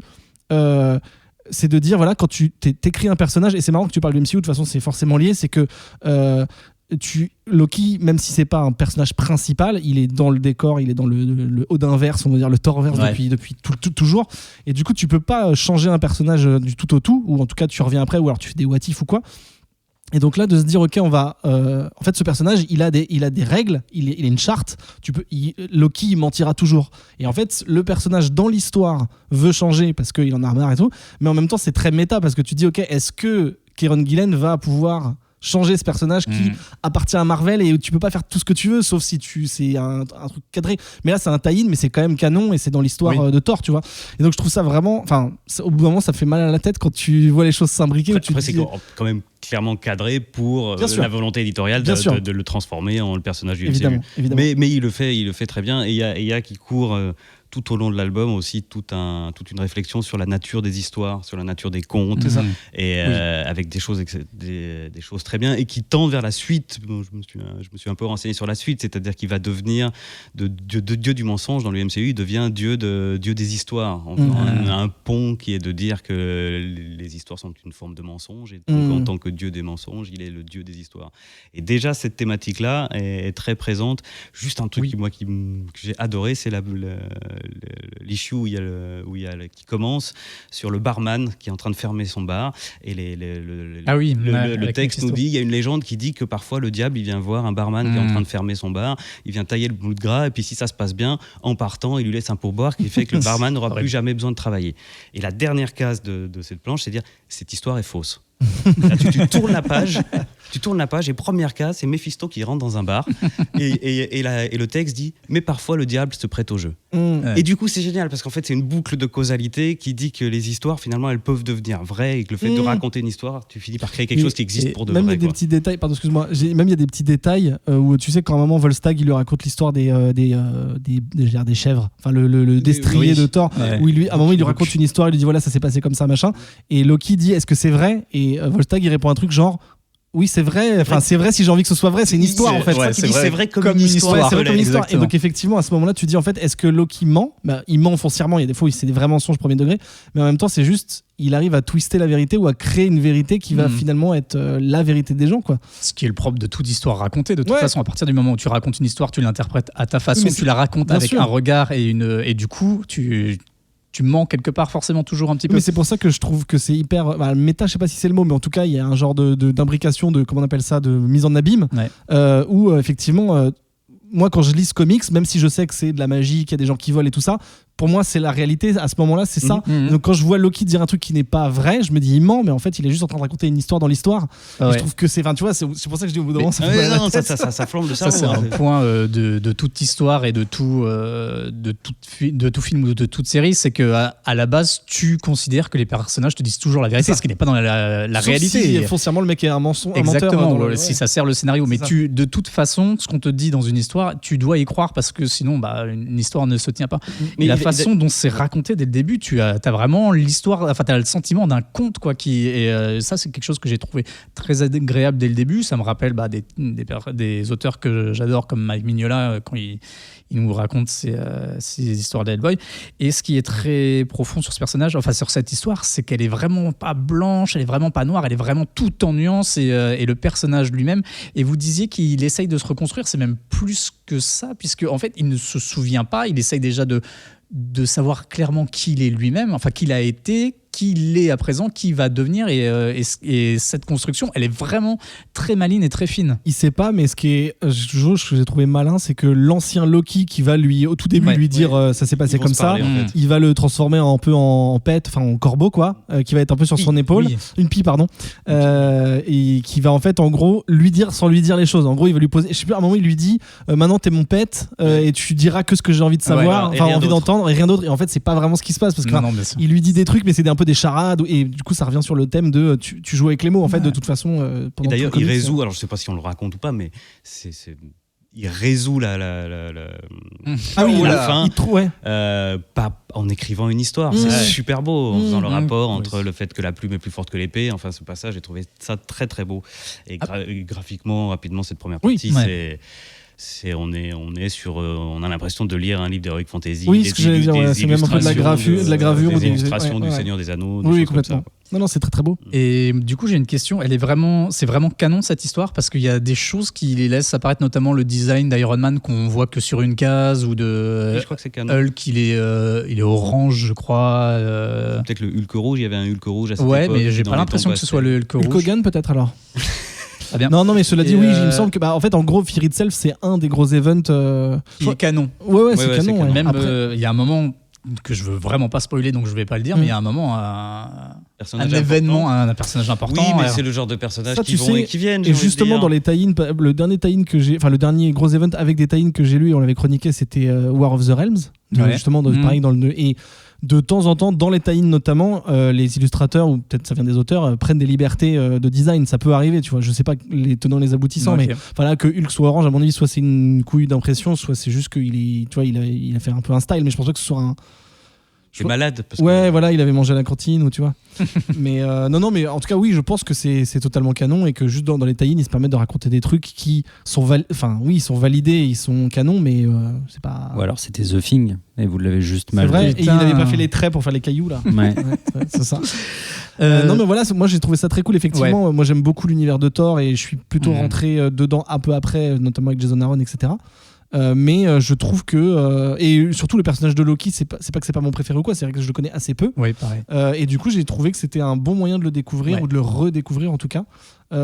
Et surtout qu'après, ça donne un sens aussi à des trucs que j'ai pu lire où il y avait plusieurs versions de Loki, où il y avait Kid Loki, Loki actuel, Old Loki, on va l'appeler comme ça, Loki, Lady Loki. C'est un peu Et puis un du Sri coup, ça Loki. va se retrouver. De quoi C'est un peu un Sri Loki.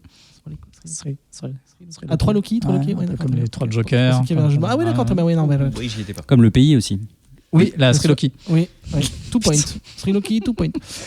Donc, non, très ouais. bien. Ok.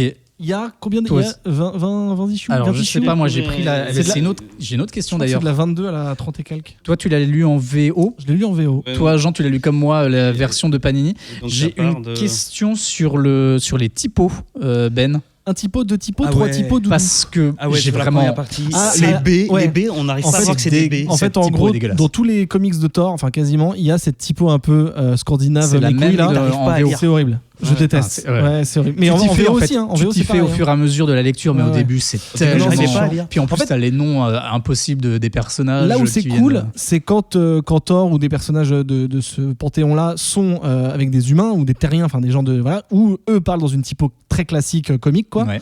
Là c'est cool parce que ça fait une petite différence et tu te dis ok ça se trouve ils parlent avec emphase ou machin. Mais vu que là ils sont Là, ils tous sont tout le temps dans. ouais, donc l'univers de chiant Asgard. chiant de Oui, ouf. puis que ça reste lisible, quoi. Ouais, Enfin, ouais, il y a je suis vraiment un d'accord, problème ça. au Ouais. début où tu mets Je suis vraiment d'accord. un long La temps. typo elle est relou. Ouais, je suis bien d'accord. Et la couve. La couve du TPB elle est pas ouf non. Elle ouais. est pas ouf. D'ailleurs, je comprends pas. On dirait qu'il est juvénile.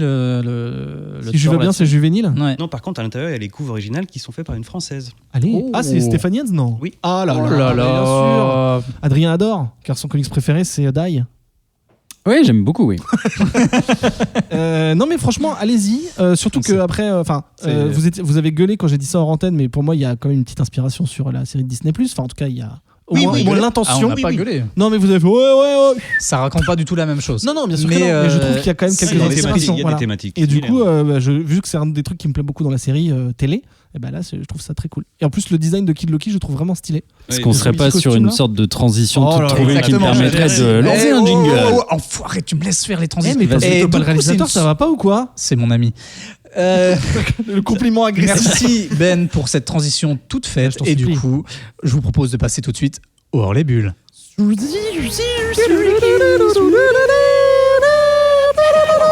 Mais C'est en excusez-moi dehors des bulles ou pour quoi? toutes ces insultes.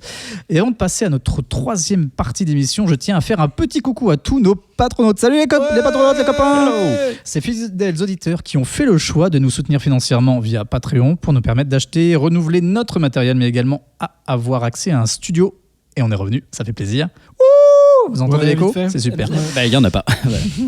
Ou pourquoi pas un jour venir enregistrer des émissions directement dans votre salon. Chez vous.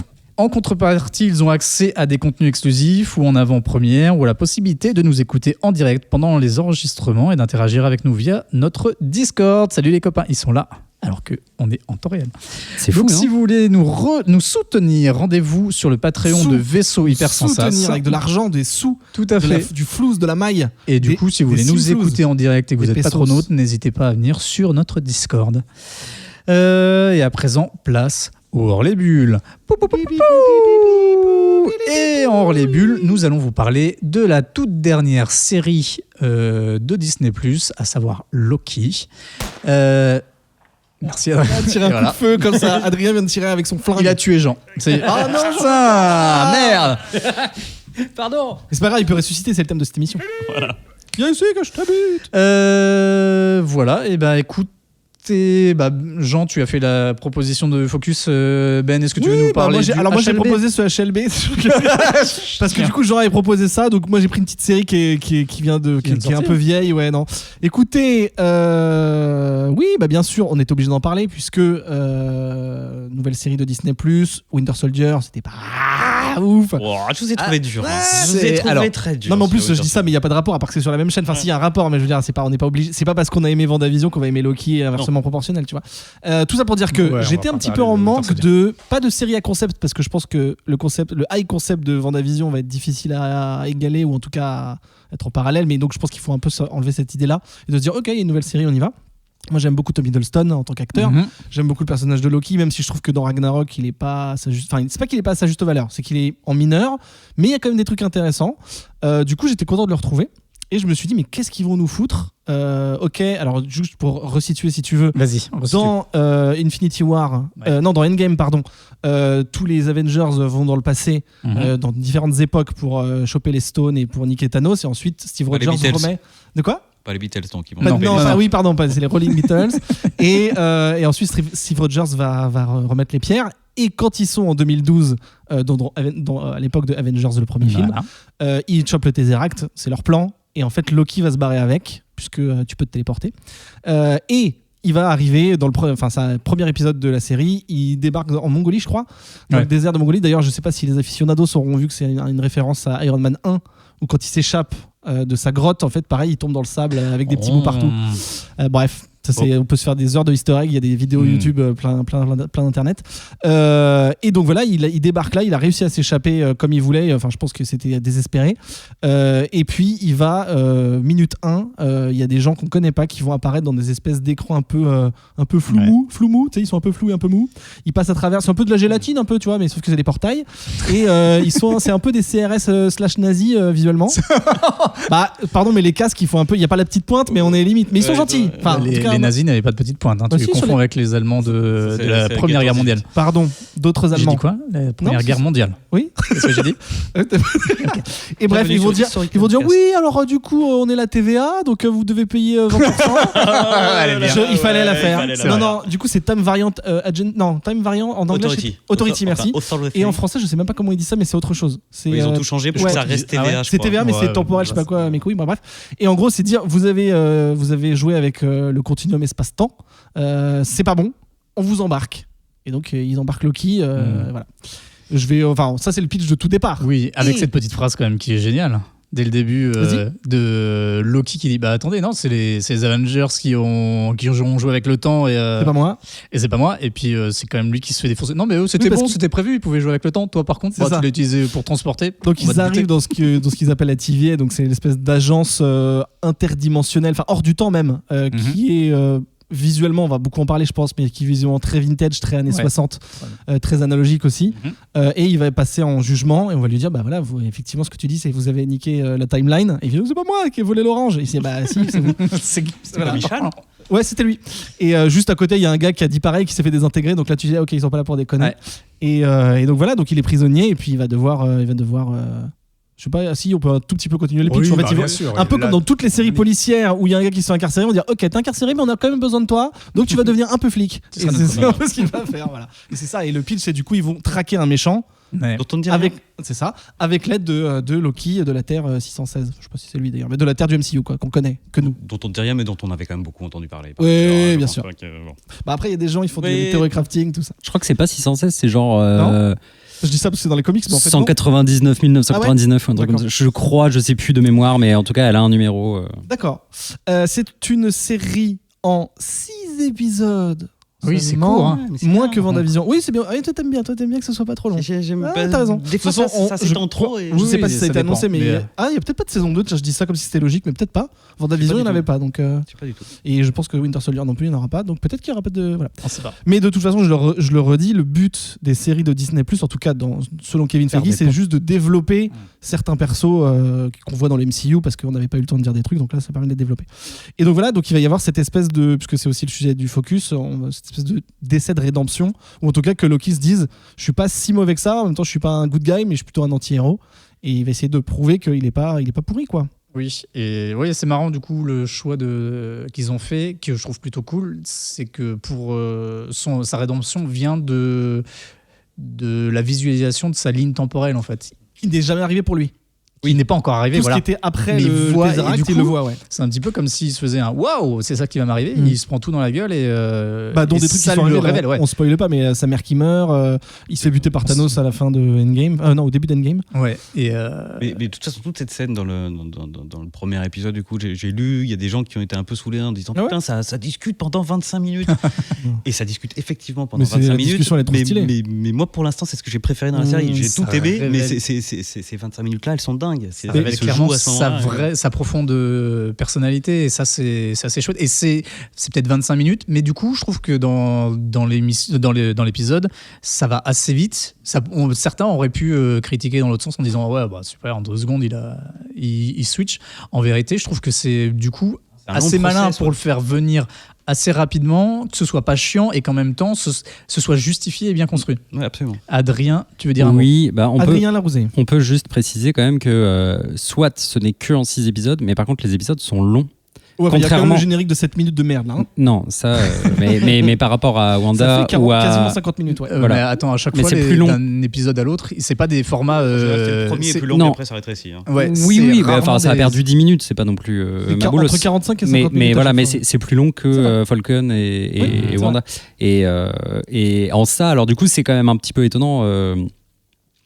Ce rythme effectivement ça peut passer dans vraiment des grandes phases d'action à des Ouais. grandes phases de discussion. Il y a vraiment des moments un petit peu d'économie de moyens où tu vois, mais il y a un duo, je trouve, qui fonctionne trop bien entre Ouais, j'allais Hiddleston dire, bien sûr. et Owen Wilson, ouais. Owen Ouais, Wilson.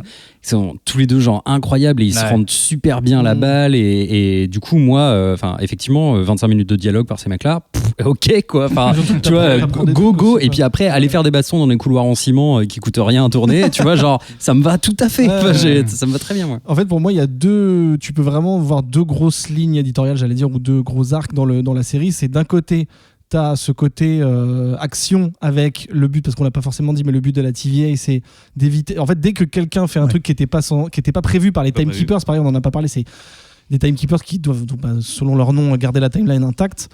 Dès que tu fais un truc qui sort du Ils ont des prévu. rangs, voilà, Ouais. ça part en couille. Et si le partage en couille va trop loin, ça crée une nouvelle timeline et ça, c'est pas possible. Donc, ils doivent remettre les gens dans les rails. Ça, ouais, vas-y. Mais, Non, j'allais dire, ça, fini c'est le premier truc. non, bah vas-y, finis, puis je reviendrai sur ce que Ça, j'avais c'est le envie de dire premier après. truc où là, t'as un peu d'action, t'as un peu pas de théorie, mais un peu de science-fiction, t'as un peu de oh là là, qu'est-ce qui va se passer, t'as un peu de trucs de temporel, etc. Et l'autre truc qui, moi, m'intéresse beaucoup plus, très personnellement, c'est le développement du personnage de Loki via la dynamique avec Owen Wilson, pardon, qui est un agent de la TVA qui a l'air bête, il est méga smart, en Ouais. même temps il se pose pas trop, enfin humainement il a l'air juste gentil quoi, tu vois, mais en même temps il fait confiance à Loki, mais en même temps il se laisse pas marcher dessus, voilà.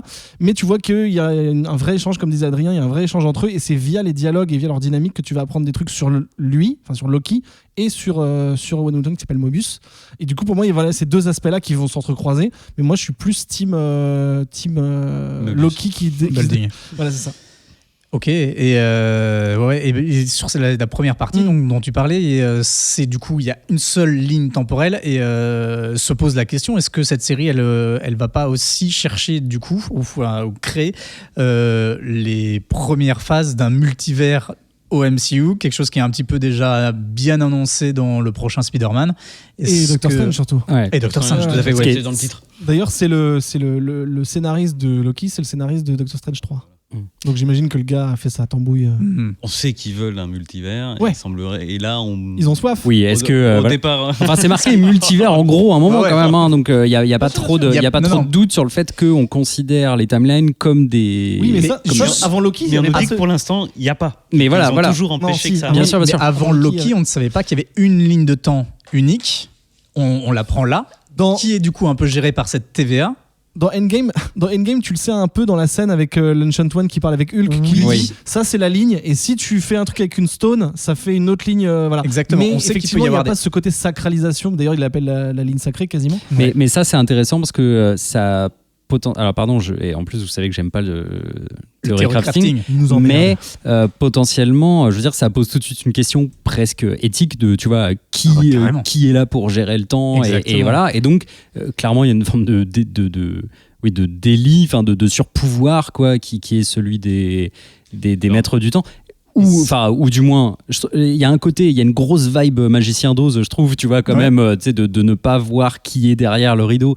Donc, qui sait, tu vois, est-ce que ça va être un tout petit bonhomme derrière un truc, tu vois. Enfin, non, mais je suis presque sûr qu'en fait, ce ne seront pas des timekeepers, Ouais, c'est mais clair. potentiellement, genre, une personne qui a tout à fait intérêt, depuis un point dans le temps, à veiller à ce que sa timeline à lui soit sauvegardée. La survie, enfin, oui, Voilà, c'est ça. Ouais. Après, ça empêche leur pas qu'ils propre soient enjeu. trois, ouais, En fait, à mon avis, c'est probablement plus une organisation qui les sert eux que qui sert quoi que ce soit d'autre. Mais du coup, c'est super intéressant. Parce que un détail qu'on n'a pas dit, parce que tu sais, on dit ouais, c'est un peu la police du temps. D'ailleurs, ils disent time cop, c'est assez marrant parce que Van Damme, on aime ça. C'est qu'en fait, ce qu'on n'a pas dit, c'est que quand il y a justement une timeline qui devient problématique, ils foutent une petite fiolasse Et bim. d'un petit jus là, et puis ça désintègre tout. Enfin, en tout cas, ça annule la timeline. Du coup, ça Ouais. veut dire que techniquement, ils tuent des gens. Enfin, si on veut. Ouais, dire bah, ça comme clairement, ça. oui. Du coup, il y a ils un sont pas là truc pour un peu déconner non plus, fasciste, quoi, tu hein, vois. Ouais, ouais. dans cette. De toute façon, tout le côté propagande et tout, on a dit que c'était un peu années 60 Amérique, mais il y a quand même un petit côté effectivement propagande avec Tout à fait. URSS, tout ça. Quoi. Brésil, Glisser vers enfin, le- ouais, oui, voilà, totalement, glisser Brésil, vers la ouais, direction exactement. artistique qui donne complètement. Bah, vas-y, complètement tu peux développer là-dessus parce qui que est c'est un gros complètement morceau. ouf. là, Donc effectivement. les décors de la TVA, TVA, ça fait que c'est. Ouais, bah oui, mais bon. On est dans une ambiance 60-70, c'est orangé, c'est les vieilles lampes oranges, c'est Les le carrelage bobines. en les Oui, beaucoup de bobines. bobines. Et alors c'est pas complètement nouveau, on a déjà vu des agences du temps qui sont un peu dans le Hors passé, du temps, qui sont dans le temps. figées dans le temps. Umbrella Academy c'est plutôt années 50, Mm. mais bon là la direction artistique elle est ouf. Là pour le coup on sent qu'il y a des moyens, parce que même dans la discussion avec cette longue discussion avec Owen Wilson, le bureau il est splendide Ouais. quoi. Le bureau il est splendide, les angles sont bons, les profondeurs de champ sont enfin moi ça m'a Ils ont créé une espèce Plus de de ville moyens qui que dans grouille en l'épisode plus. 3, ouais. La ville Oui. est incroyable. Ouais, Enfin, ouais, c'est c'est vraiment des Et ça- illustrations de SF et tout. C'est ça. En fait, là, c'est quand même cool parce que, alors, je lisais sur Twitter. Je ne sais plus Quelqu'un qui se quelle plaignait, non personne salée dire dis donc le MCU ne saisit quand même parfois pas les opportunités qu'il a de développer un univers très très original, tu vois. Et c'est vrai que dès l'épisode 2 t'as une espèce de moment super important qui comme par hasard se passe dans le trou du cul des États-Unis. Enfin, tu vois. Et en fait, des fois, t'as envie de les secouer et de leur dire mais allez, développer. Enfin, je veux dire, vous avez un multivers, vous avez un univers incroyable et en fait, finalement, vous allez chercher ça. Ce qu'on, sans spoiler, le reste de la série, enfin, la suite en tout cas de ce qu'on a pu voir, développe aussi d'autres endroits.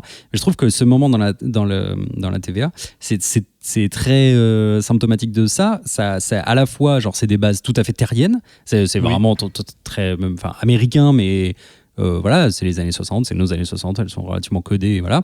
Mais par contre, tu regardes par derrière les fenêtres et là, tu as des univers qu'on n'a jamais vus pour le coup, avec des nouvelles architectures et tout. Et donc là, je me dis, bah ouais, cool, le MCU, ça arrive quand même des fois, nouvelle série, nouveaux univers, et ça, c'est chouette. Tu vois, ce que n'a pas développé du tout Falcon, bon, normal, ni WandaVision.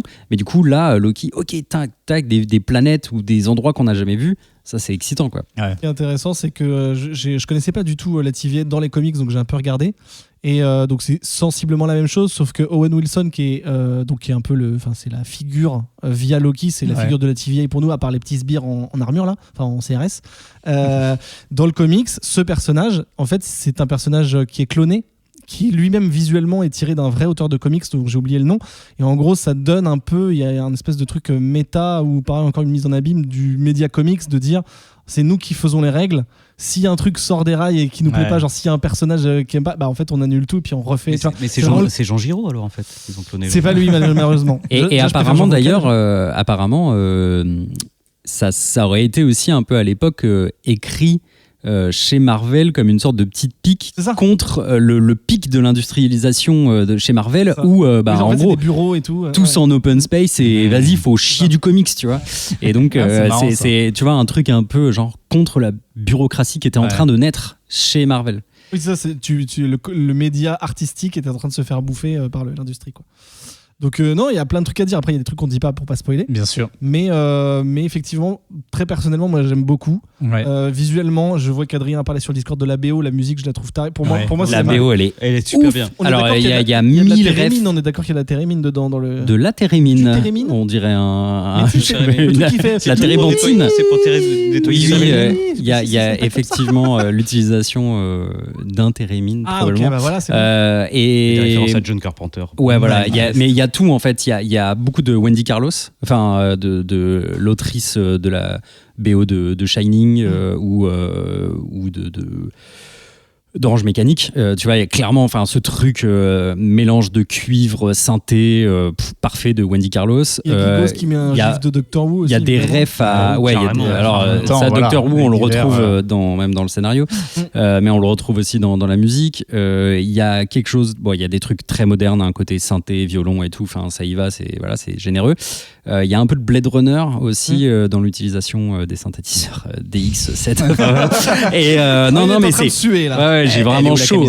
Non, mais vraiment, fin d'épisode 3 et pas le générique classique, j'étais trop déçu. J'étais là genre, non, mais c'est bien, mais moi je voulais le générique de d'habitude. Non, mais après, quand c'est le générique sur fond noir, là, il y a un truc qui est hyper John Carpenter. On dirait la bande originale de Assaut derrière.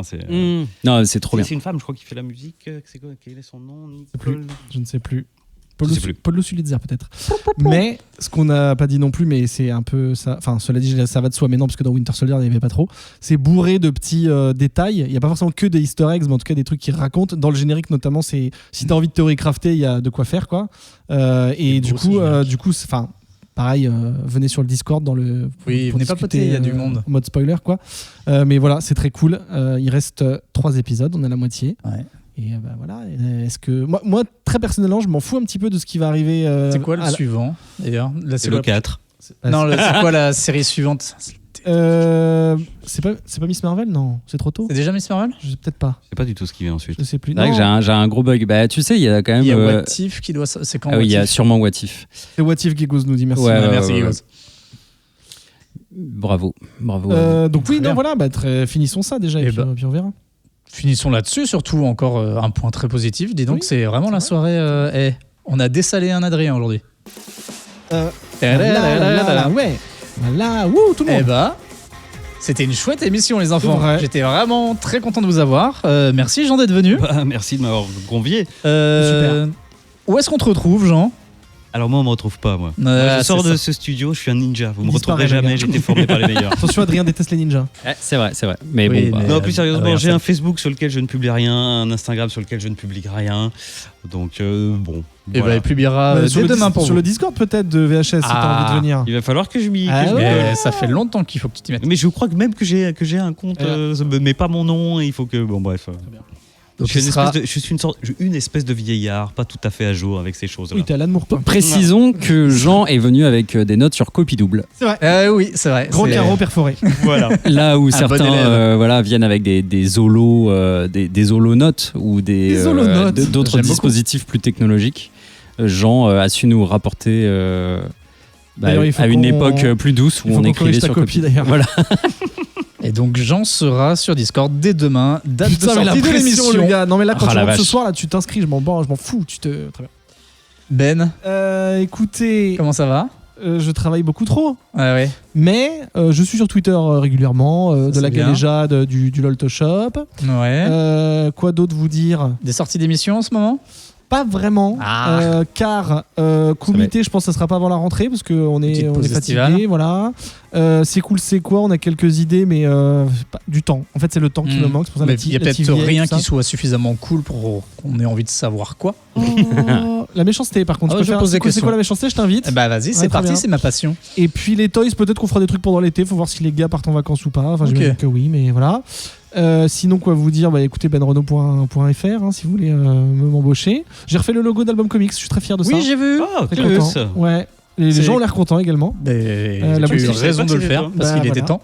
Et, La boutique et est en c'était une train belle d'être totalement repimpée, donc n'hésitez pas si vous êtes à Paris ou si vous passez à Paris à l'échelle Album Comics. réussite. Hit my album comics. Qu'est-ce qu'il y a d'autre? Non, j'avais déjà dit que j'avais fait du lettrage dans un comics qui va sortir bientôt en juillet, que c'est Transformers, Gloire à Megatron.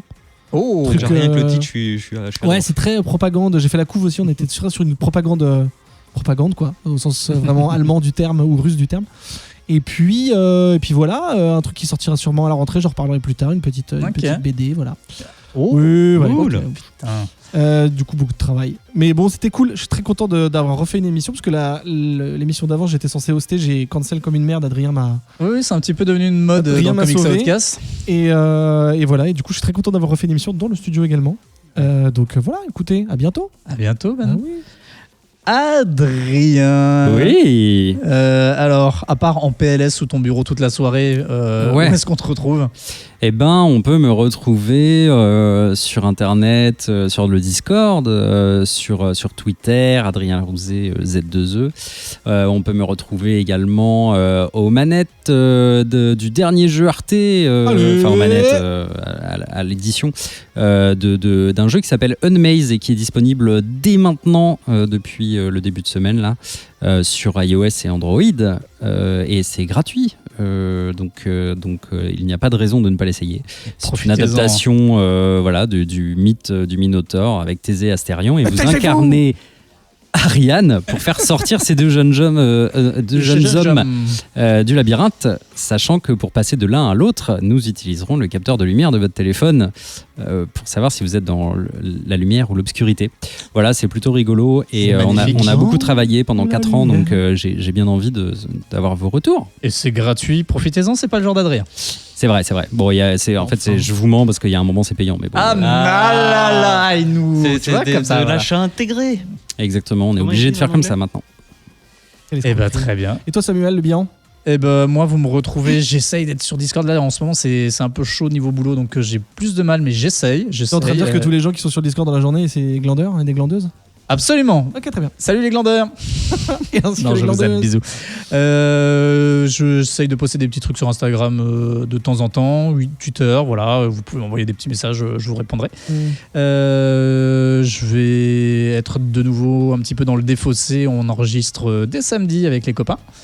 Et puis Du voilà. coup, le défaut, c'est quoi du coup? C'est. Sur ce, j'ai envie de vous faire des Ah, sur gros ce, c'est dans bisous. Whisperos. J'adore. Si vous, j'avais pas prévu de bonus, mais je savais pas si ça m'en avait prévu un. J'ai un micro quiz, vous voulez ou pas? Ou on le fait en bonus? Bah, de toute façon, puisque je crois qu'on ne pourra pas faire on peut pas faire le bonus de ça, alors ou pas écoutez, je propose On qu'on peut- fasse des bisous. Ah, voilà. On fait des c'est bisous une à ceux connerie, hein. qui sont là Ouais, et vraiment. on fait des prépare le bisous petit bonus. à Le tout le petit monde. bonus que vous pouvez retrouver si vous êtes patronaute. Exactement. N'hésitez pas, donnez-nous des sioux à l'arc. Voilà, c'est fini. Bisous. Bisous. Au revoir. Oula, ah là là. C'est insupportable. On dirait quelqu'un qui meurt. Arrête ça tout de suite, Jean. Putain, c'est fini, Jean. C'est moche. Ah, c'est moche. J'en ai marre. Waouh. Tu penses que le joueur de foot, son prénom c'est Jean?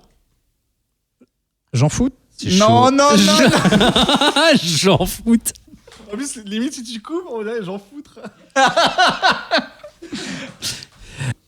Non, le quiz, c'est la réponse est en Loki. Oh putain, c'est vrai? Vas-y, Attends, trop bien. je peux remettre mon casque? Ok.